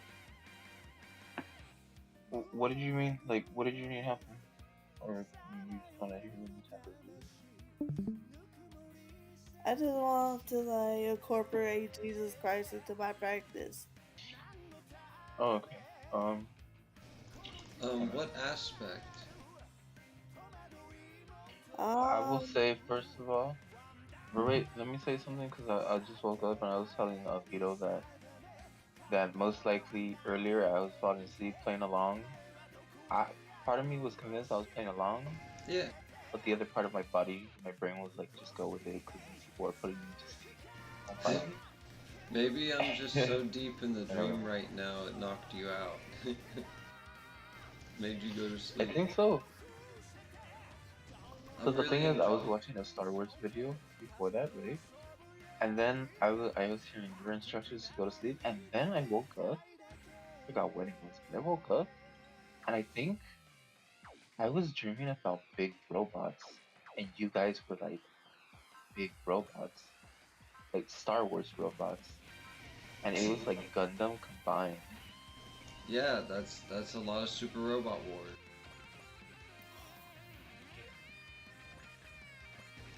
I remember listening to your instructions, and then you appeared, and then I opened my eyes, and then you guys were both like just in front of me. But it was like Star Wars ships, robots. By the people's bane, extinguish our foe. And she just Superman eyeballs him.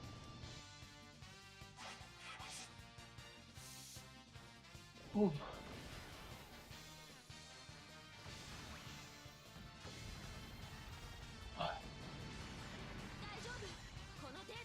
It's fine. We should be able to fight. I don't know what you both did, but I like. Can we talk about it? Can we talk about Jesus? If that's okay. I just need to let you know, like, my brain's still a little fuzzy, but I'm more than happy to talk about Jesus. Yeah. And if I don't start to make sense, please understand. That's just lack of good food. Even though I'm not particularly Orthodox, I still have been considered Christian in multiple circles. That's good. So. And I feel connection to what I prefer to name the Isos Christo. Very old name. The older the name I find, I feel like my blood reacts to it differently. It's very strange.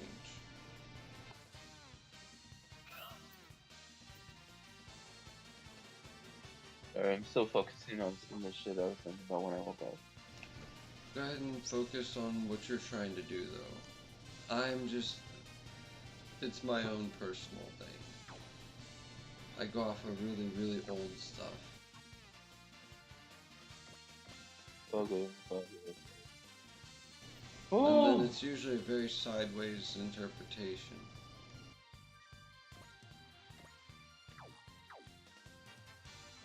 No, I heard what you said. You're not very orthodox, or you are orthodox. No, I'm not. Something about the crystals. Not even a little bit. Unless you mean like somebody who just constantly studies, like all the time. Oh, okay, I got it. Like, I do this, and then study, and then work on random projects, and that's all I really do. Whether I'm, you know, even if I'm watching YouTube, it's usually something that most people find boring, and they just nope out, because I'm trying to learn a bunch of stuff, and then I take that info, and then I wind it back around and look up on like wikis and how-tos and whatevers, and all, yeah. So, I already Sorry? know Orion's perception on what Jesus feels about magic, but I want to know your perception. How do you I want to feel hear what that- Ryan says. Yeah.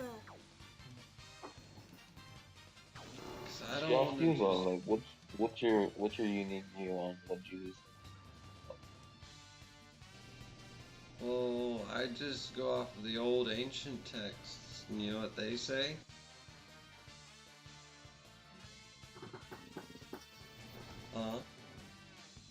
What they What say? does it say? Well, in some churches, guess what Jesus is wielding? A wand? Yeah. Why would Jesus wield a wand?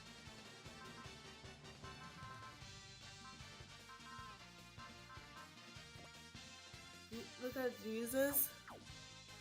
It would take you with when you're not following his word. It depends on what you mean by magic as well. He does not support use of more, what's the More word? magical magic. Offensive. Yeah. Like, certain, what's the word?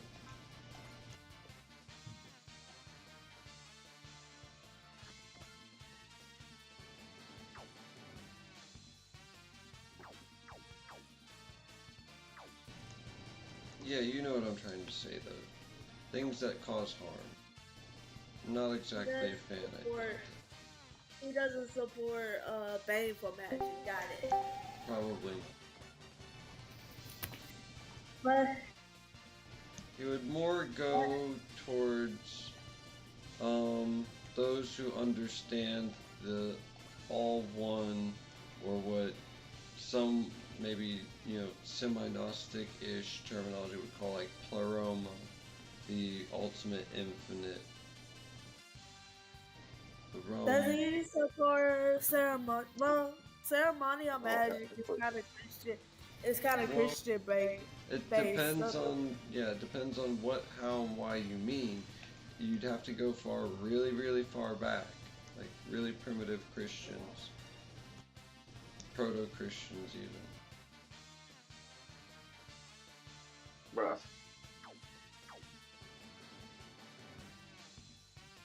And like,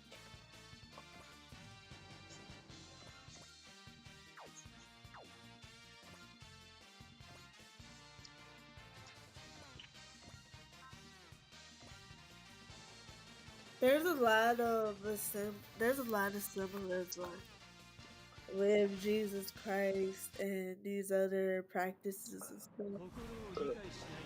So you know what the Gospel of Hello? Thomas, the forgotten Gospel Apocrypha of Thomas, has Jesus Michael doing? Ray. Can you say that again, Chris? The forgotten Gospel of Thomas has Jesus Christ doing. The forgotten.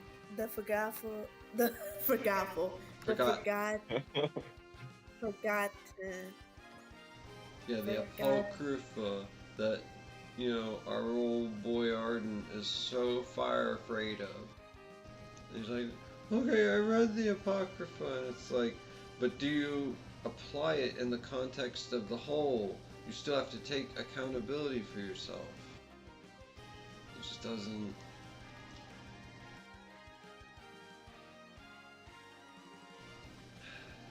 You know what I'm trying to get at?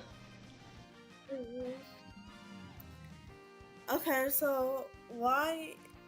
Okay, so why in the Bible? Why is like divination banned from in the Bible? It depends on who and why and how you talk to it. Certain forms of it are, but when it comes to their own special divination forms, it depends on who's in charge at the time. So there are many different, and that's why Jesus said, I don't go by rabbinical law, I go by God's law. And so he would probably go for just not doing anything that, is of killing stuff, not, doing that, but doing things of where we're harnessing our inner potential and then doing that to the best of who and whatever we are, is what I've heard and seen in different ways and felt. I could be wrong, but I'm beyond certain for myself in this. Otherwise, I wouldn't say it.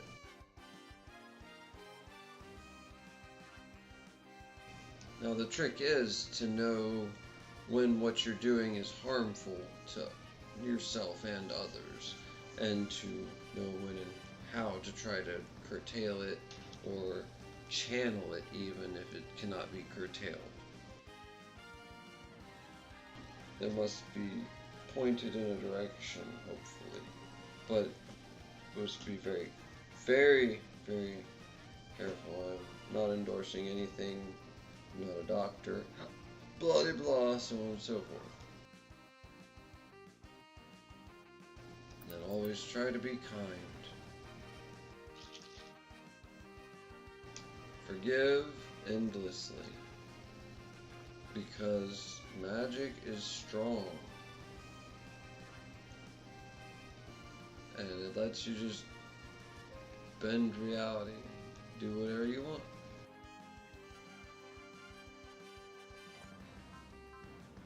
So when people are really angry, they sometimes end up bending it and breaking it in certain ways,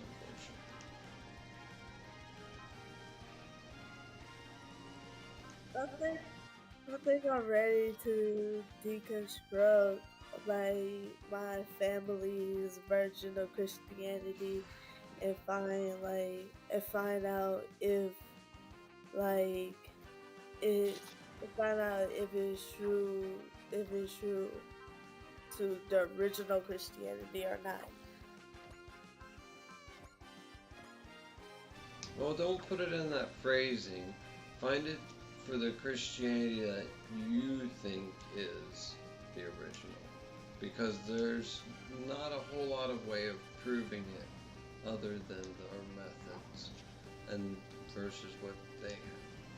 Our methods are we find scrolls from people who find it in the ground, and then they painstakingly translate it from mud-soaked scroll to village cluster language to national language to English, sometimes another language.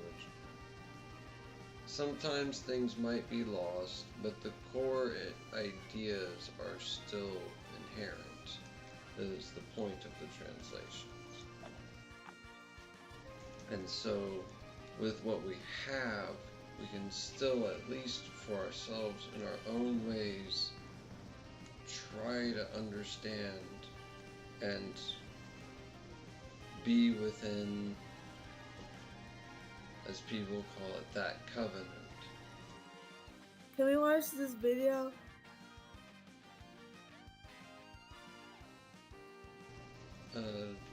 I'm playing Super Robot Wars 30 as fast as I can, but you can like give me the rundown of it if you don't mind watching it and listening. Yeah, can you listen to it? Yeah. I'm just gonna stream it, but you don't have to watch my stream. Just wait, I can play it from my speaker. I forgot about that. Okay.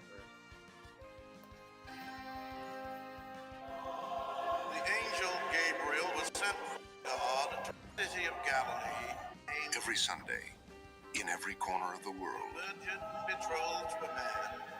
people gather to hear a story. The virgin's name was Mary. For more than 2,000 years, that story has been told and retold.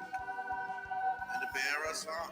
Along the way, each generation has found in its telling its own meaning and interpretation. You shall call his name Jesus.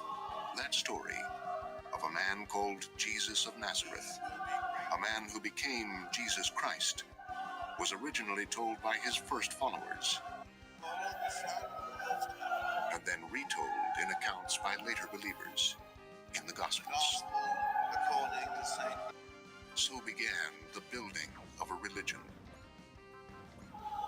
Now it is our turn, with the help of scholars and historians, theologians and archaeologists, to return to that time and use our best efforts to understand that story of a man born in obscurity, in whose name a faith was made.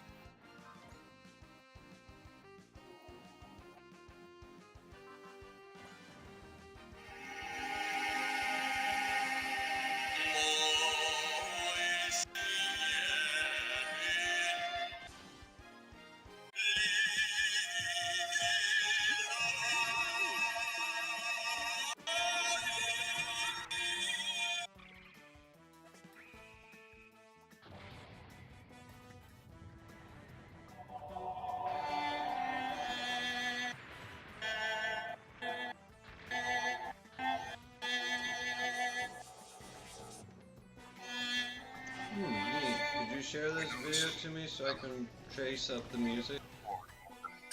Huh? Could you share this video to me so I can trace up the music? It sounds kind of important. Yes. I hope this video is not biased. I don't want to get like a Christian standpoint. I don't want a Christian standpoint. I want someone who's unbiased. So I hope this video is unbiased. But they did say they have historians and archaeologists.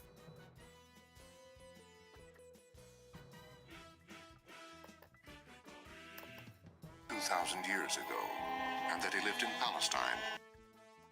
We know he was baptized and became a preacher.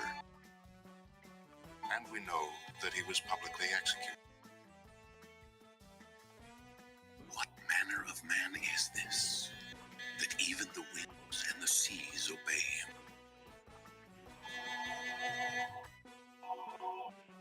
With so little evidence to go by, archaeologists must sift the clues, and scholars decode the stories told by the first followers of Jesus.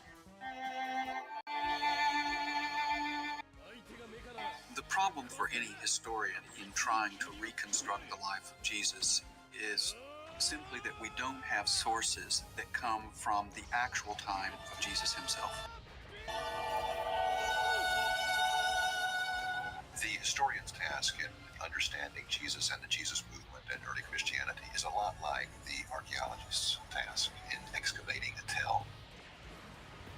You peel back layer after layer after layer of interpretation. And what you always find is the plurality of Jesuses. History isn't made to record the deeds of a person like Jesus. Jesus is very much like most people, statistically speaking, who have ever existed in the world. Poor, obscure, no pretensions to royalty or distinction of any kind. They live under less than desirable conditions, and they die that way. There's nothing historically remarkable about that. Billions of people pass through this vale of tears in exactly that way.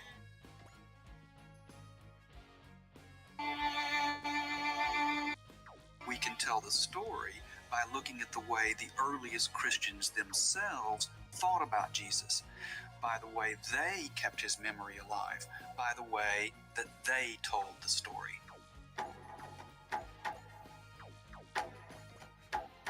Central to the story is the fact that Jesus was born a subject of the Roman Empire.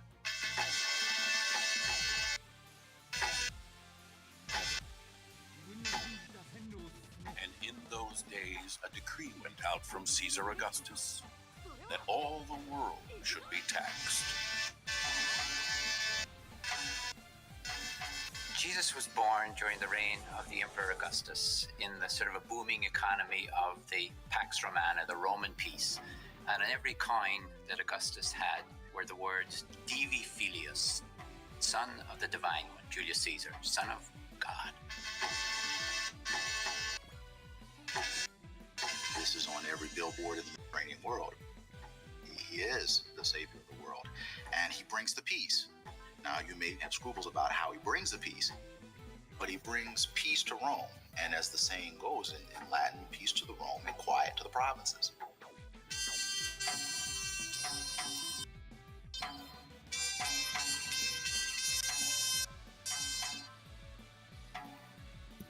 This is he, Augustus Caesar, son of a god, who shall restore the golden age and spread his empire.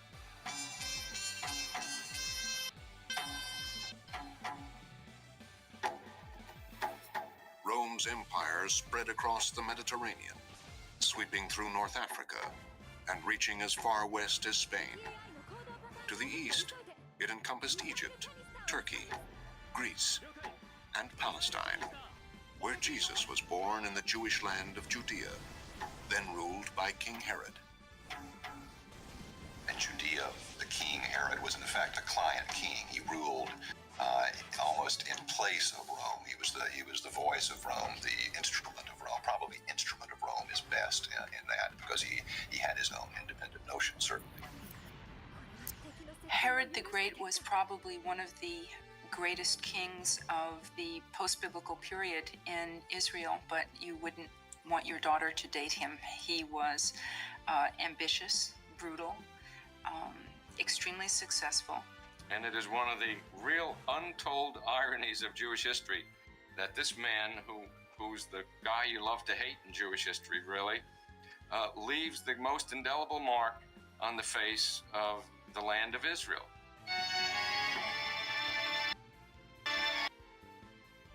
It appears that Herod thought of Jerusalem as his showpiece. He really wanted to make it a place where people would come just as people would have gone to Athens or Rome or the great cities of the Mediterranean world. A meticulously accurate model of ancient Jerusalem shows the extraordinary scale of Herod's building program. And so when Herod built the city, or helped to rebuild the city, he did so on a monumental scale. And this can be seen in the rebuilding of the temple.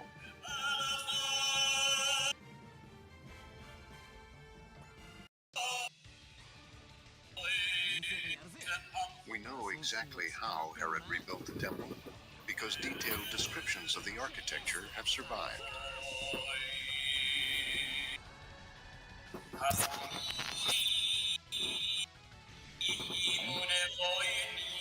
I'll be back. But you playing the ball? Herod 40 miles long. Wait, huh? What happened? Oh, you'll be right back. He's got to do something. I said Sci-Flash because I just did Sci-Flash by Sci-Boss. It brought water to a new seaport he had built. In honor of the Roman Emperor Caesar, Herod named the city Caesarea.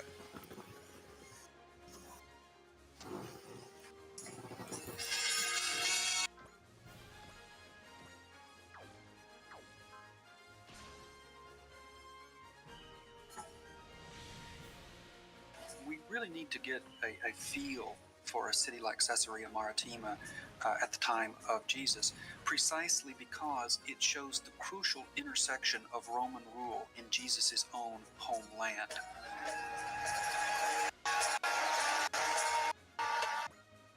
In this thriving seaport, the power of Rome, its culture and commerce, commanded every aspect of daily life. In the middle of the city was a Roman city, complete with the capital, temples to the deified Roma, that is the personification of Rome itself. The political reality of the day was of a dominant power overseeing the life on a day-to-day basis.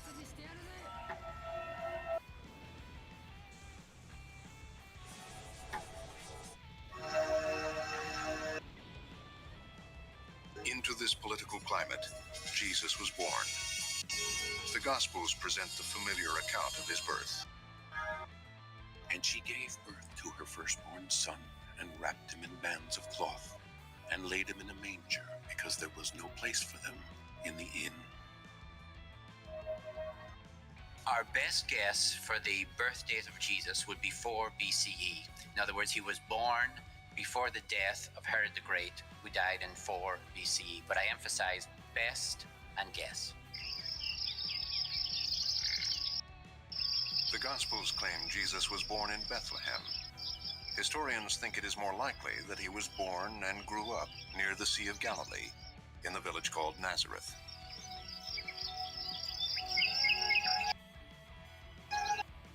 The region known for being a hotbed of political activity, some of it violent. In the last few generations of New Testament scholarship, the Galilee has achieved its reputation for being a hotbed of radicalism. You know, the 60s Berkeley of Palestine.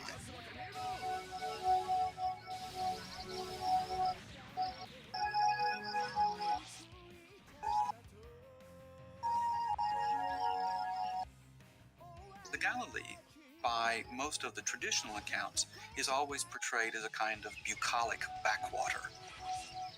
Peasants on the hillsides. And yet, our recent archaeological discoveries have shown this not to be the case.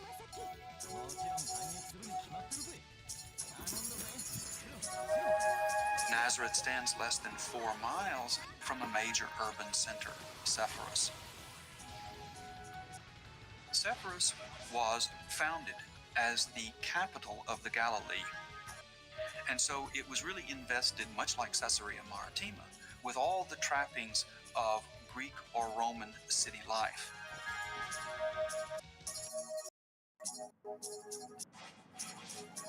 Recent archaeological discoveries at Sepphoris challenge the conventional picture of Jesus' life.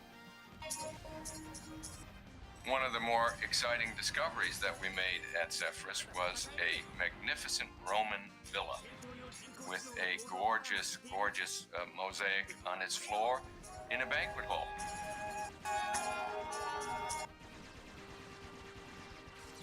The lady was dubbed Mona Lisa by the press when we found her because she is really an extraordinary depiction of a beautiful woman of Roman antiquity.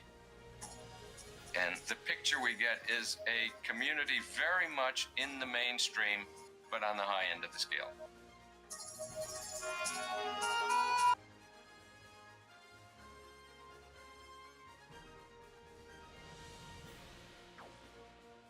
Sepphoris was not just a city with houses and with waterworks and things like that, but it had satellite settlements around. Nazareth, to all intents and purpose, was a satellite village attached to the region or municipality of Sepphoris. The findings really are requiring us completely to rethink Jesus' social economic setting, because we really had thought of Jesus as being really out in the hinterland,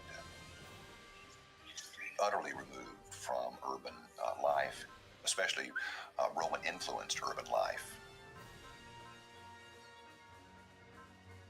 What the excavations at Sepphoris suggest is that Jesus was quite proximate to a thriving and sophisticated urban environment that would have brought with it all of the diversity of the Roman Empire, and would have required, just to get on, as the price of doing business, a level of sophistication that one would not have thought characteristic of Jesus, the humble carpenter.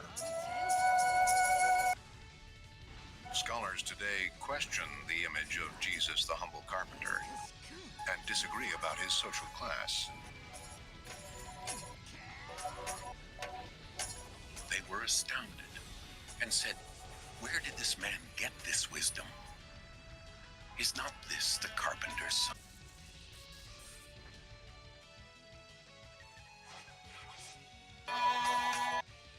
Difficulty for us in hearing a term like carpenter is that we immediately think of a highly skilled worker, and at least in North America, in the middle class, making a very high income. As soon as we take that into the ancient world, we are totally lost, because first of all, there was no middle class in the ancient world. There were the haves and the have-nots, to put it very simply. And in the anthropology of peasant societies, to say that somebody is an artisan or a carpenter is not to compliment them. It is to say that they are lower than a peasant farmer. Very few scholars now believe that Jesus was of such lowly birth. I'm not entirely convinced that we could characterize Jesus as a peasant. I think that probably miscasts Jesus, especially in view of the more recent discoveries at Severus and elsewhere. He must be someone in the artisan class if he's working in the building industry. And in all probability, that would mean where he might grow up and live in Nazareth, he likely went to Severus to earn his living. And this puts him in the interesting mix of cultures that would have been the daily life of a city like Severus, through the marketplace, in the building. And Severus itself as a city was built precisely at the time that Jesus was growing up and living just next door. You couldn't deal and wheel either in the workplace or in the market without knowing a good deal of Greek, and I can hardly imagine anybody worth their salt who wouldn't know some Greek. Jesus was trilingual. Jesus participated in both the Aramaic and Hebrew culture and its literatures, as well as the kind of Hellenistic Greek that he needed to do his business and his ministry.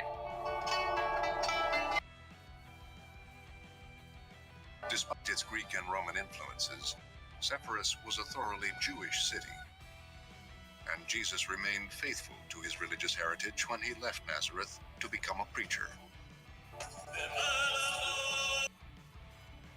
Then he began to speak and taught them, saying, "Do not think I have come to abolish the law or the prophets.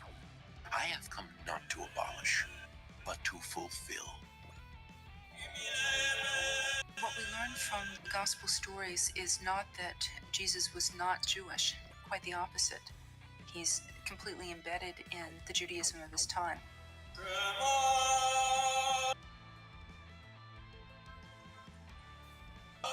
Was Jesus a Jew? Of course Jesus was a Jew. He was born of a Jewish mother in Galilee, a Jewish part of the world.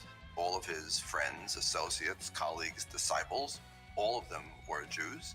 He regularly worshipped in Jewish communal worship, what we call synagogues. He preached from Jewish texts from the Bible. He celebrated the Jewish festivals. He was born, lived, died, taught as a Jew. Nowadays, there are temples and synagogues everywhere you go. There's not a Jewish community in the world that doesn't have a synagogue, and many of them are called temples. In this period, however, we should always remember that there is only one temple. That's the one temple in Jerusalem. No. One temple is the one temple of the south. Wait, The what'd time you of say? Jesus. One temple is the temple of the mind. Other than that one, I'm sure. But the mind, the temple, is the holy place where thought occurs. Heaven meets earth in the mind. Gosh, being an artist and a creative, I actually agree with this. Well, it's where the seat of the soul is, though. Not the thinking mind, but the mind that simply is, in unison with the soul signal and the body.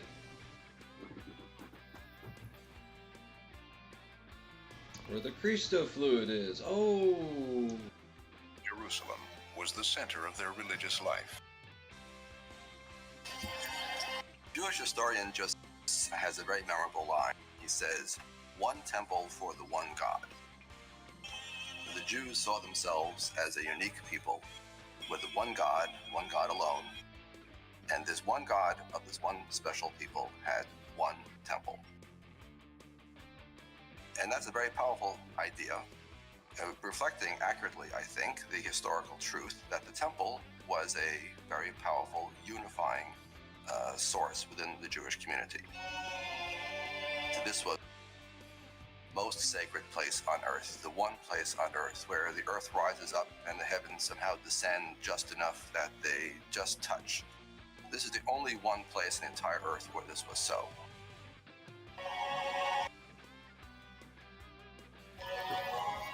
The temple in Jerusalem was the... This is making me feel creative. I want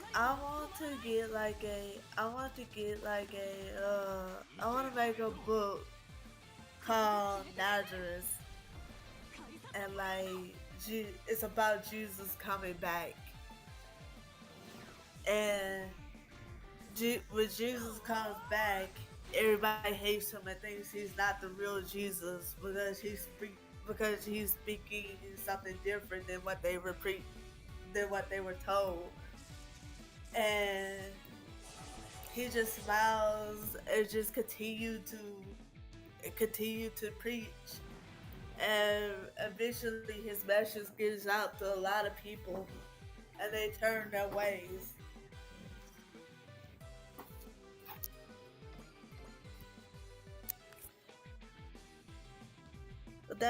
Would you read something like that?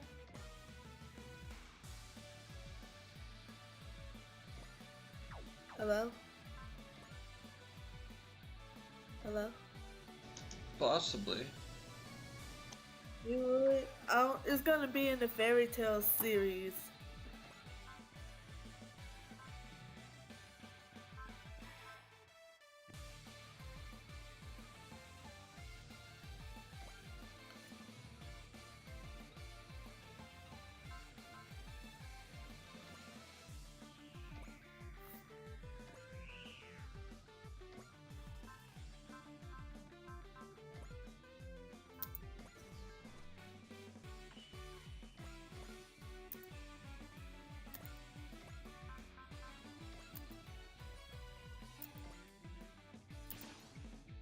Check this out.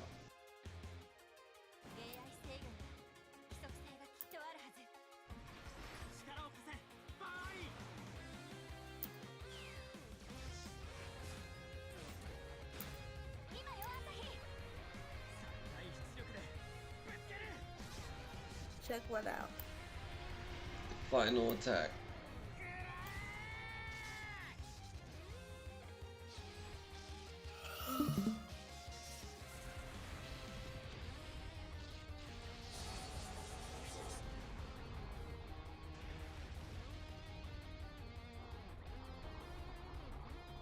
Cool.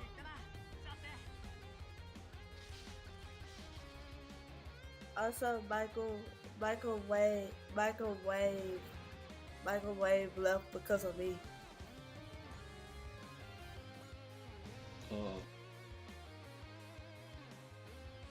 Well, they'll just have to get over it later eventually.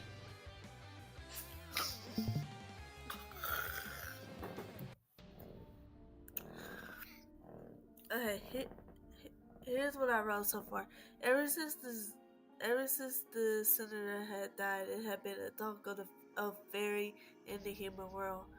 My brother had been assigned to the case when we were alerted that he died and human causes were unlikely. My brother, being the dumbass that he is, was going to mark it off as a Brotherhood attack, but I had a strange feeling that I should follow him to the human world. I'm glad I did because his investigation skill was shit. We did another search on the house and found a safe that was full of money and a single card that matched the symbol card on his hand. The card was nothing of the ordinary. We had learned in school that fairies used to. How is that?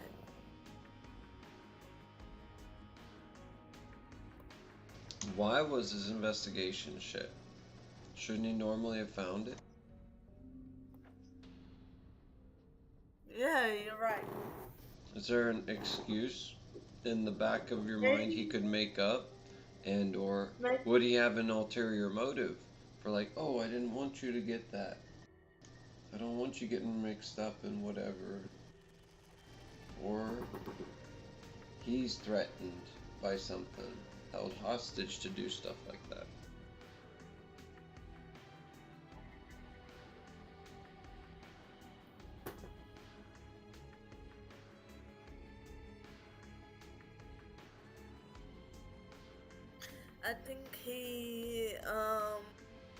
I think he just ignored it because it was an ordinary safe. But that makes it'll be dumb, but we can blame it on his human flaw. Like, he is part human, so he's not into the culture of the Fae where they have to like fight. They have to fight things to protect humans. But then again, he's very school orientated. So he does a lot of his schoolwork.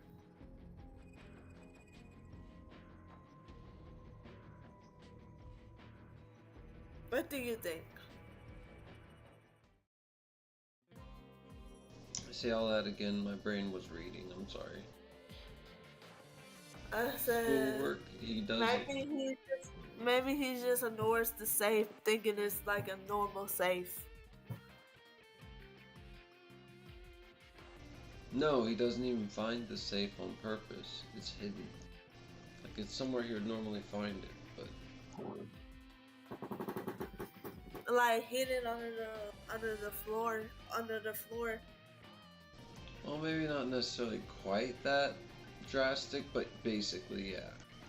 Like, oh, it's part of a table, or oh, it's on the side of the desk, is right here, and you guys didn't see it? Or, oh, it was on the inside of the desk. What? You guys didn't see that?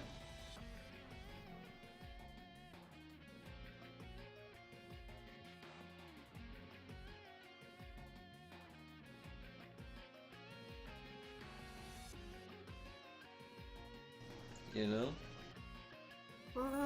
Just have a weird spot that, you know, it's a good idea to put a safe there as long as you remember where it is, sort of thing. Maybe it was hidden behind a cover it was hidden in the walls. And what was it again?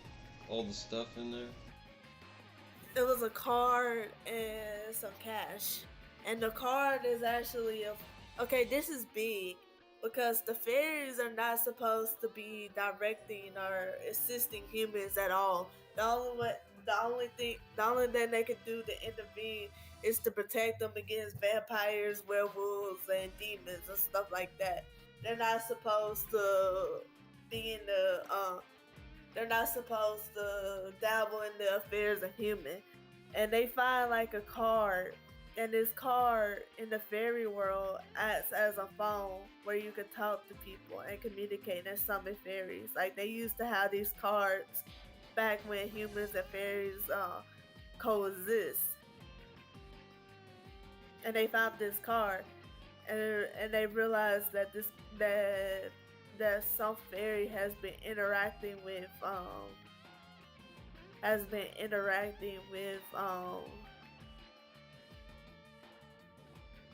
the human. And it's a big deal because if the treaty is released, if the treaty is broken, Fairy Tale could disappear and all the pet fairies would be doomed.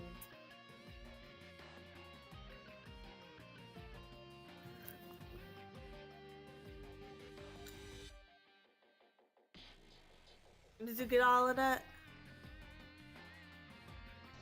What was the last half of the last sentence? My brain just took a fart at that part. I said that they would be doomed if like someone broke the treaty, and like they found out that somebody is breaking the treaty. Yes.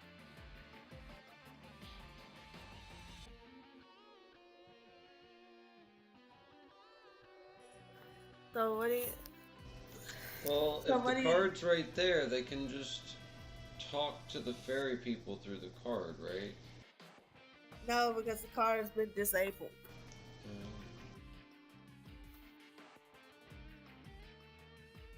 And then how do they tell a disabled card from a forgery? Huh? How do you tell a disabled card from a forgery then? It could be a demon planted it and pretended to be a fae. That's actually really smart. No.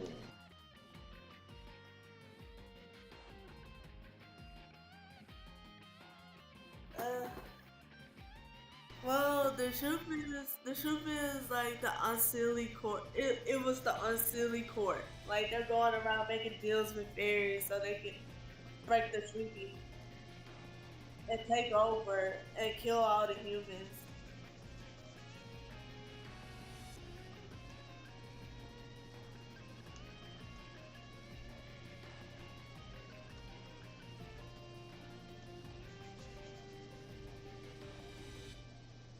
Alright, what's the good guy opposite team up equivalent?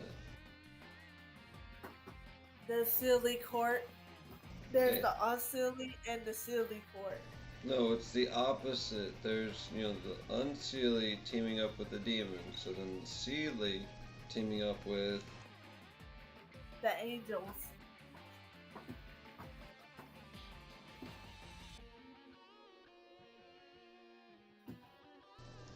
Will divine humans count?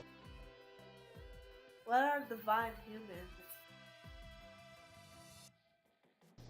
Like if a person was incarnated as though an angel were inside of them and then it awakened properly enough.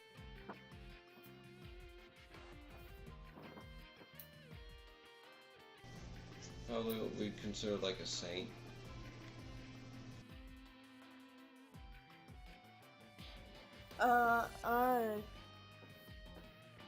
Like Jesus Christ?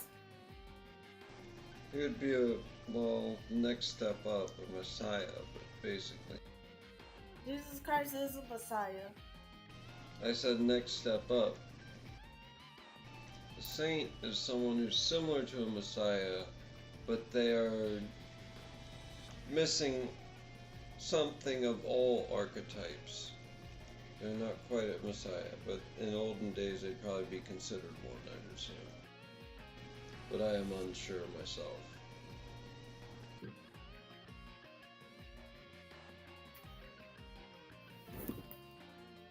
Because it really just means someone who brings the truth, if I remember correctly.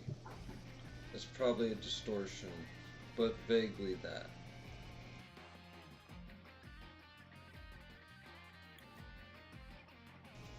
It's very similar to our word for messenger.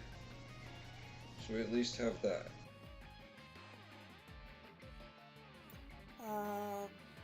Probably. What's Celine count? Because she's half human, half fae. Well, what are the fae? What are they descended from? They were made by God to. They were angels that came to. Well, let's say they were angels that came to Earth and like started incorporating Earth into their DNA, and then they became. Wait, no.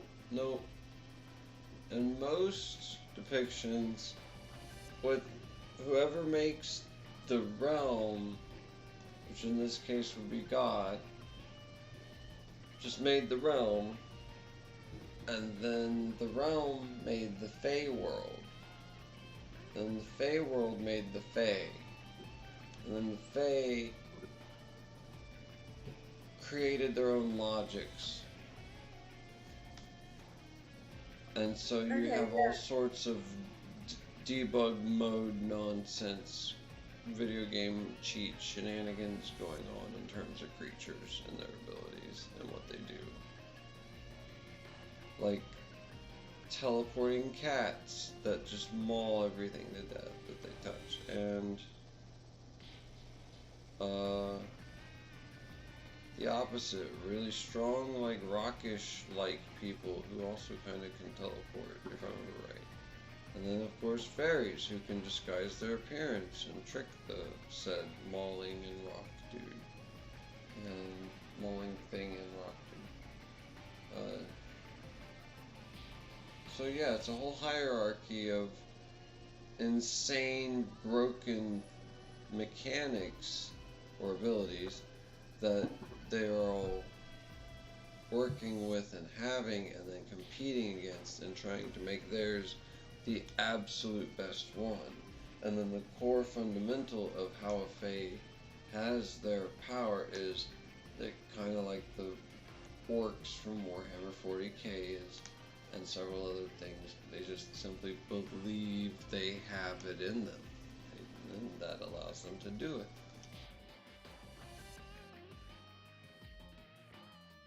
Hmm.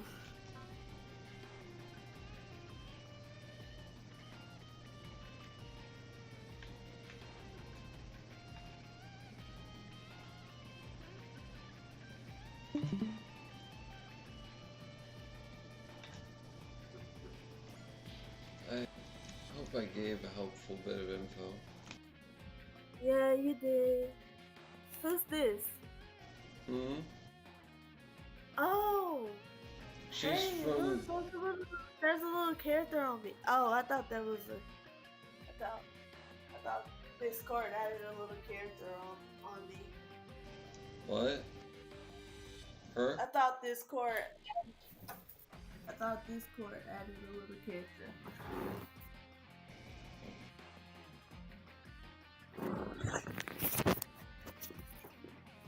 Okay, I think I want to play some video games now. Eh?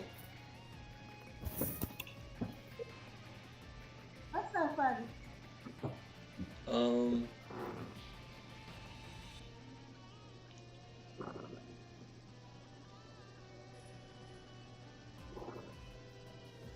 The way that they are going at this person, they're like, okay, so the ship captain lady who's like a sort of secondary main character. You pick your main character and then you have the ship captain lady who has her own big story going on, but you don't know much of it. You just know that she's basically trying to take over the world. But she's really, really nice until you're getting in the way of that.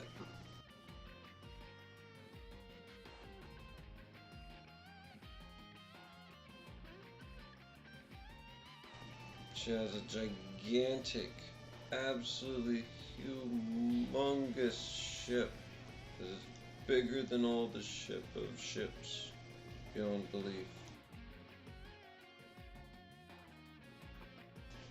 It's like a floating state. Not quite. Maybe a county. A floating county. It is absolutely gobtastic how huge this ship is.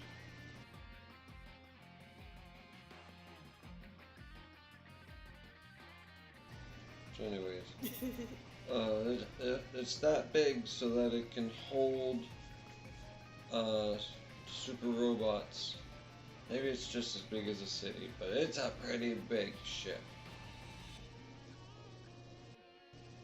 Because it can hold all of these super robots. It is absolutely obnoxiously huge. I'm gonna switch over to my phone, okay? Yep.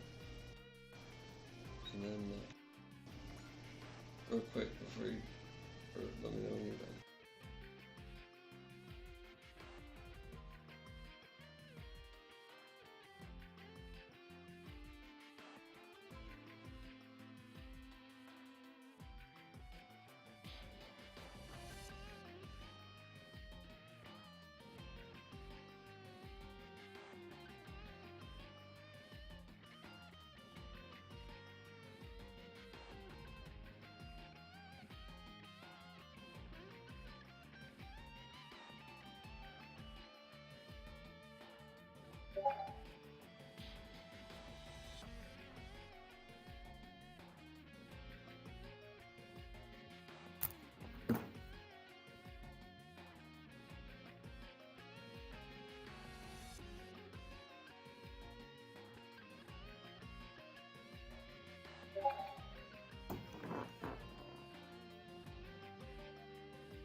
Okay, basically, this guy really doesn't trust her because his psychic lady felt evil from her, weirdly enough, but also same evil from the machines, but they couldn't tell which was which. Ooh, so now they gotta fight her? No. She's the leader of the captain of the ship. So anyways, they're talking a lot. Well, if you mean by fight, you mean talk a lot at each other, then sure, yeah. So, they're like, the meek guy says, come on Shinobu, you're basically our leader, so you've got to finish out the introductions. What do you mean, basically? He says. Whatever. Shinobu Fujiwara. Fujiwara is a big name in Japan, kinda. And let's be clear here. I've got my doubts about you all. Shinobu, come on. It's alright, Sarah. I can understand where Shinobu is coming from. You've been dragged into a parallel world. It'd be stranger if you weren't on edge. And then he says, in sarcastic, yeah, and this whole empathy act isn't making you look any, or not sarcastic, sorry, not making you look any less shady, lady. And then the empath lady, psychic friend of his, is saying, Shinobu. I do understand where you're coming from, but at the end of the day, this is what we do. Try to show empathy, but also still be soldiers. You're all soldiers, so I ask that you at least try to understand us on that level. He said. Sorry, go ahead. That's saying interesting. Yep. And then after she says that, he goes, problem one, Miss Commander, Captain Mitsuba, is that we've never exactly been model soldiers. Sarah, the empath, goes, Shinobu, please give it a rest. And Masato, the timid one usually, then swings in again. Listen, Captain, just forget Shinobu for a second. Tell us the rest of what you were going to say. So, like I've had to say in some chats you've been around, as I explained, we're trying to investigate these dimensional incidents. DVD, dimensional boundary distortion. DVD, dimensional boundary distortion. DVD. God, they say it so much. I'm hopeful we can gather information that can help you return to your original world. There are other displaced individuals who have joined the Drake crews.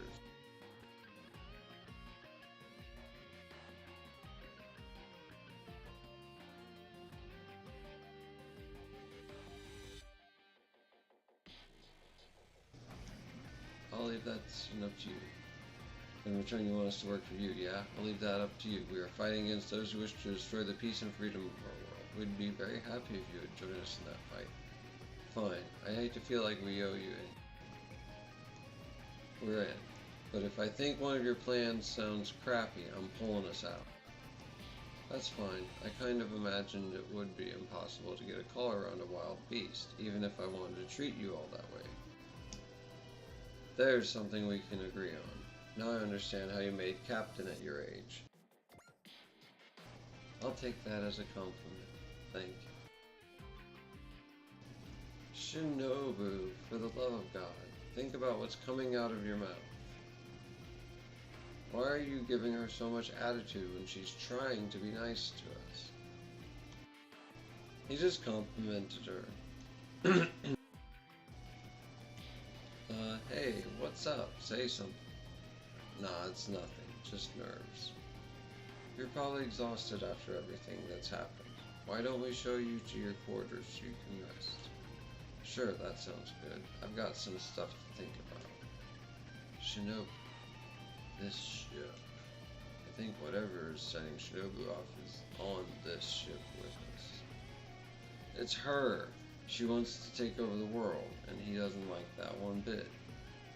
Because he's a wild animal. How dare you try to control anything? Yeah. Our part CV of Cyber Beast Force.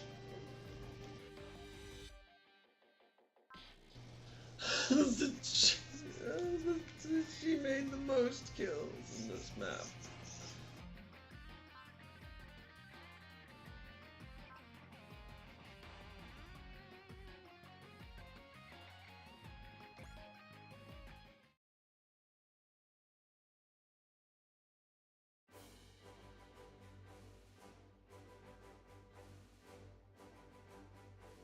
Well, I pushed it too far. I gotta go bed.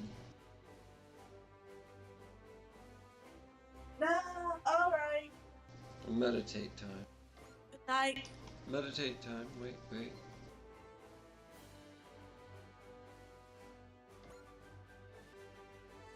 I'm gonna play a game. Why I'll not see you tomorrow. meditate? Don't you want to meditate real quick before you play the game? You'll be super strong at it if you try this new stuff I got. I'm good. Can we meditate tomorrow night? Sure, I do it every night. It's good night.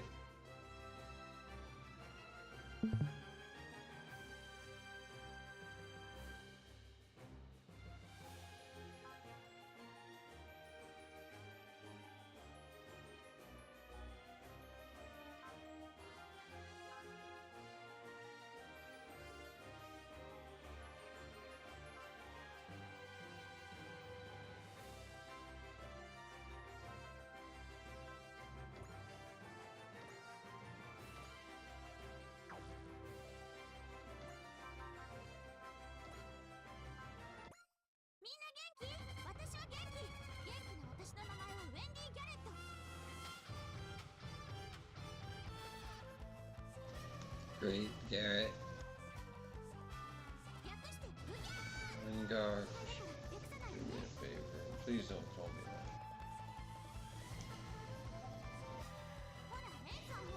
You have to cut loose while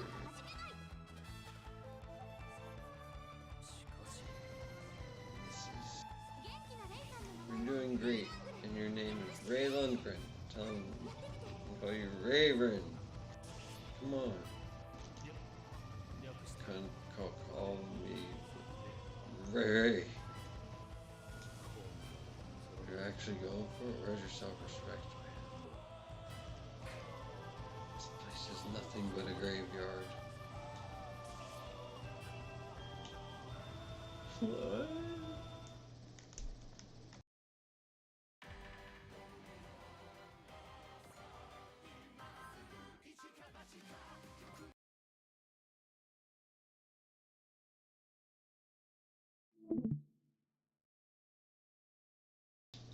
Return and hearts I know holds to hum with sure the midnight see what we become in little radio frequencies we find a place a melody invigorated we are one race the drum beats the synth lines they are resonating deep somatic echoes we feel the beat I always knew we could make sound like this before. Always had those frequencies will open up the door. The music in ourselves tell us just to the core. A sound like a say oh, oh. Yeah, connected through to that Vegas now we're tuned so fine. Each note we play ignites a spark, it's so divine. The Vaccinian pressure waves we ride the beat. The maestros touch and bring the warmth, the heat.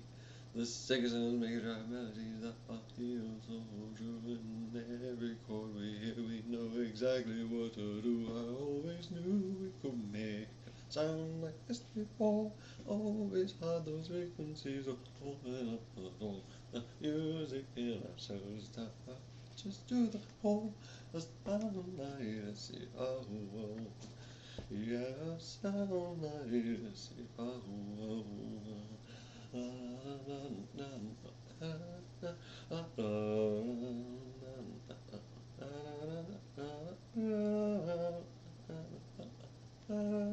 Oh, this harmony is more just a song, and every night, in this rhythm, in this tune, behind our peace, a sound like this brings a sweet release. I always knew we could make a sound like this before. Always heard those frequencies rolling up the door. The music in our sounds touches to the whole. A sound like this, oh. Yeah, a sound like this before.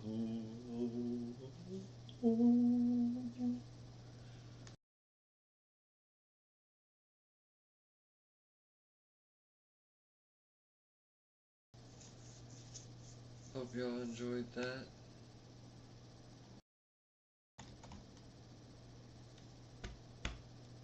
Had to be a good time. Here's looking forward to fast forwarding through more Super Robot stuff to get the actual tactics game mission play soon. But so many units we have to get. Oh well, I guess it's part of the game. We're having fun. We're doing the thing.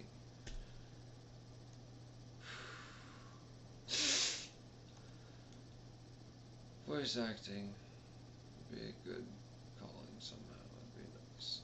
I don't know how great I'd be, but I'd try really hard. Anyways, I better go to bed. Y'all have a good night. Oh yeah, 8-way dimensional grid. Oh yeah, I shared. Look, the last chat. I shared my 8-way grid. See you next time. BeetleBird signing off. Good lucky.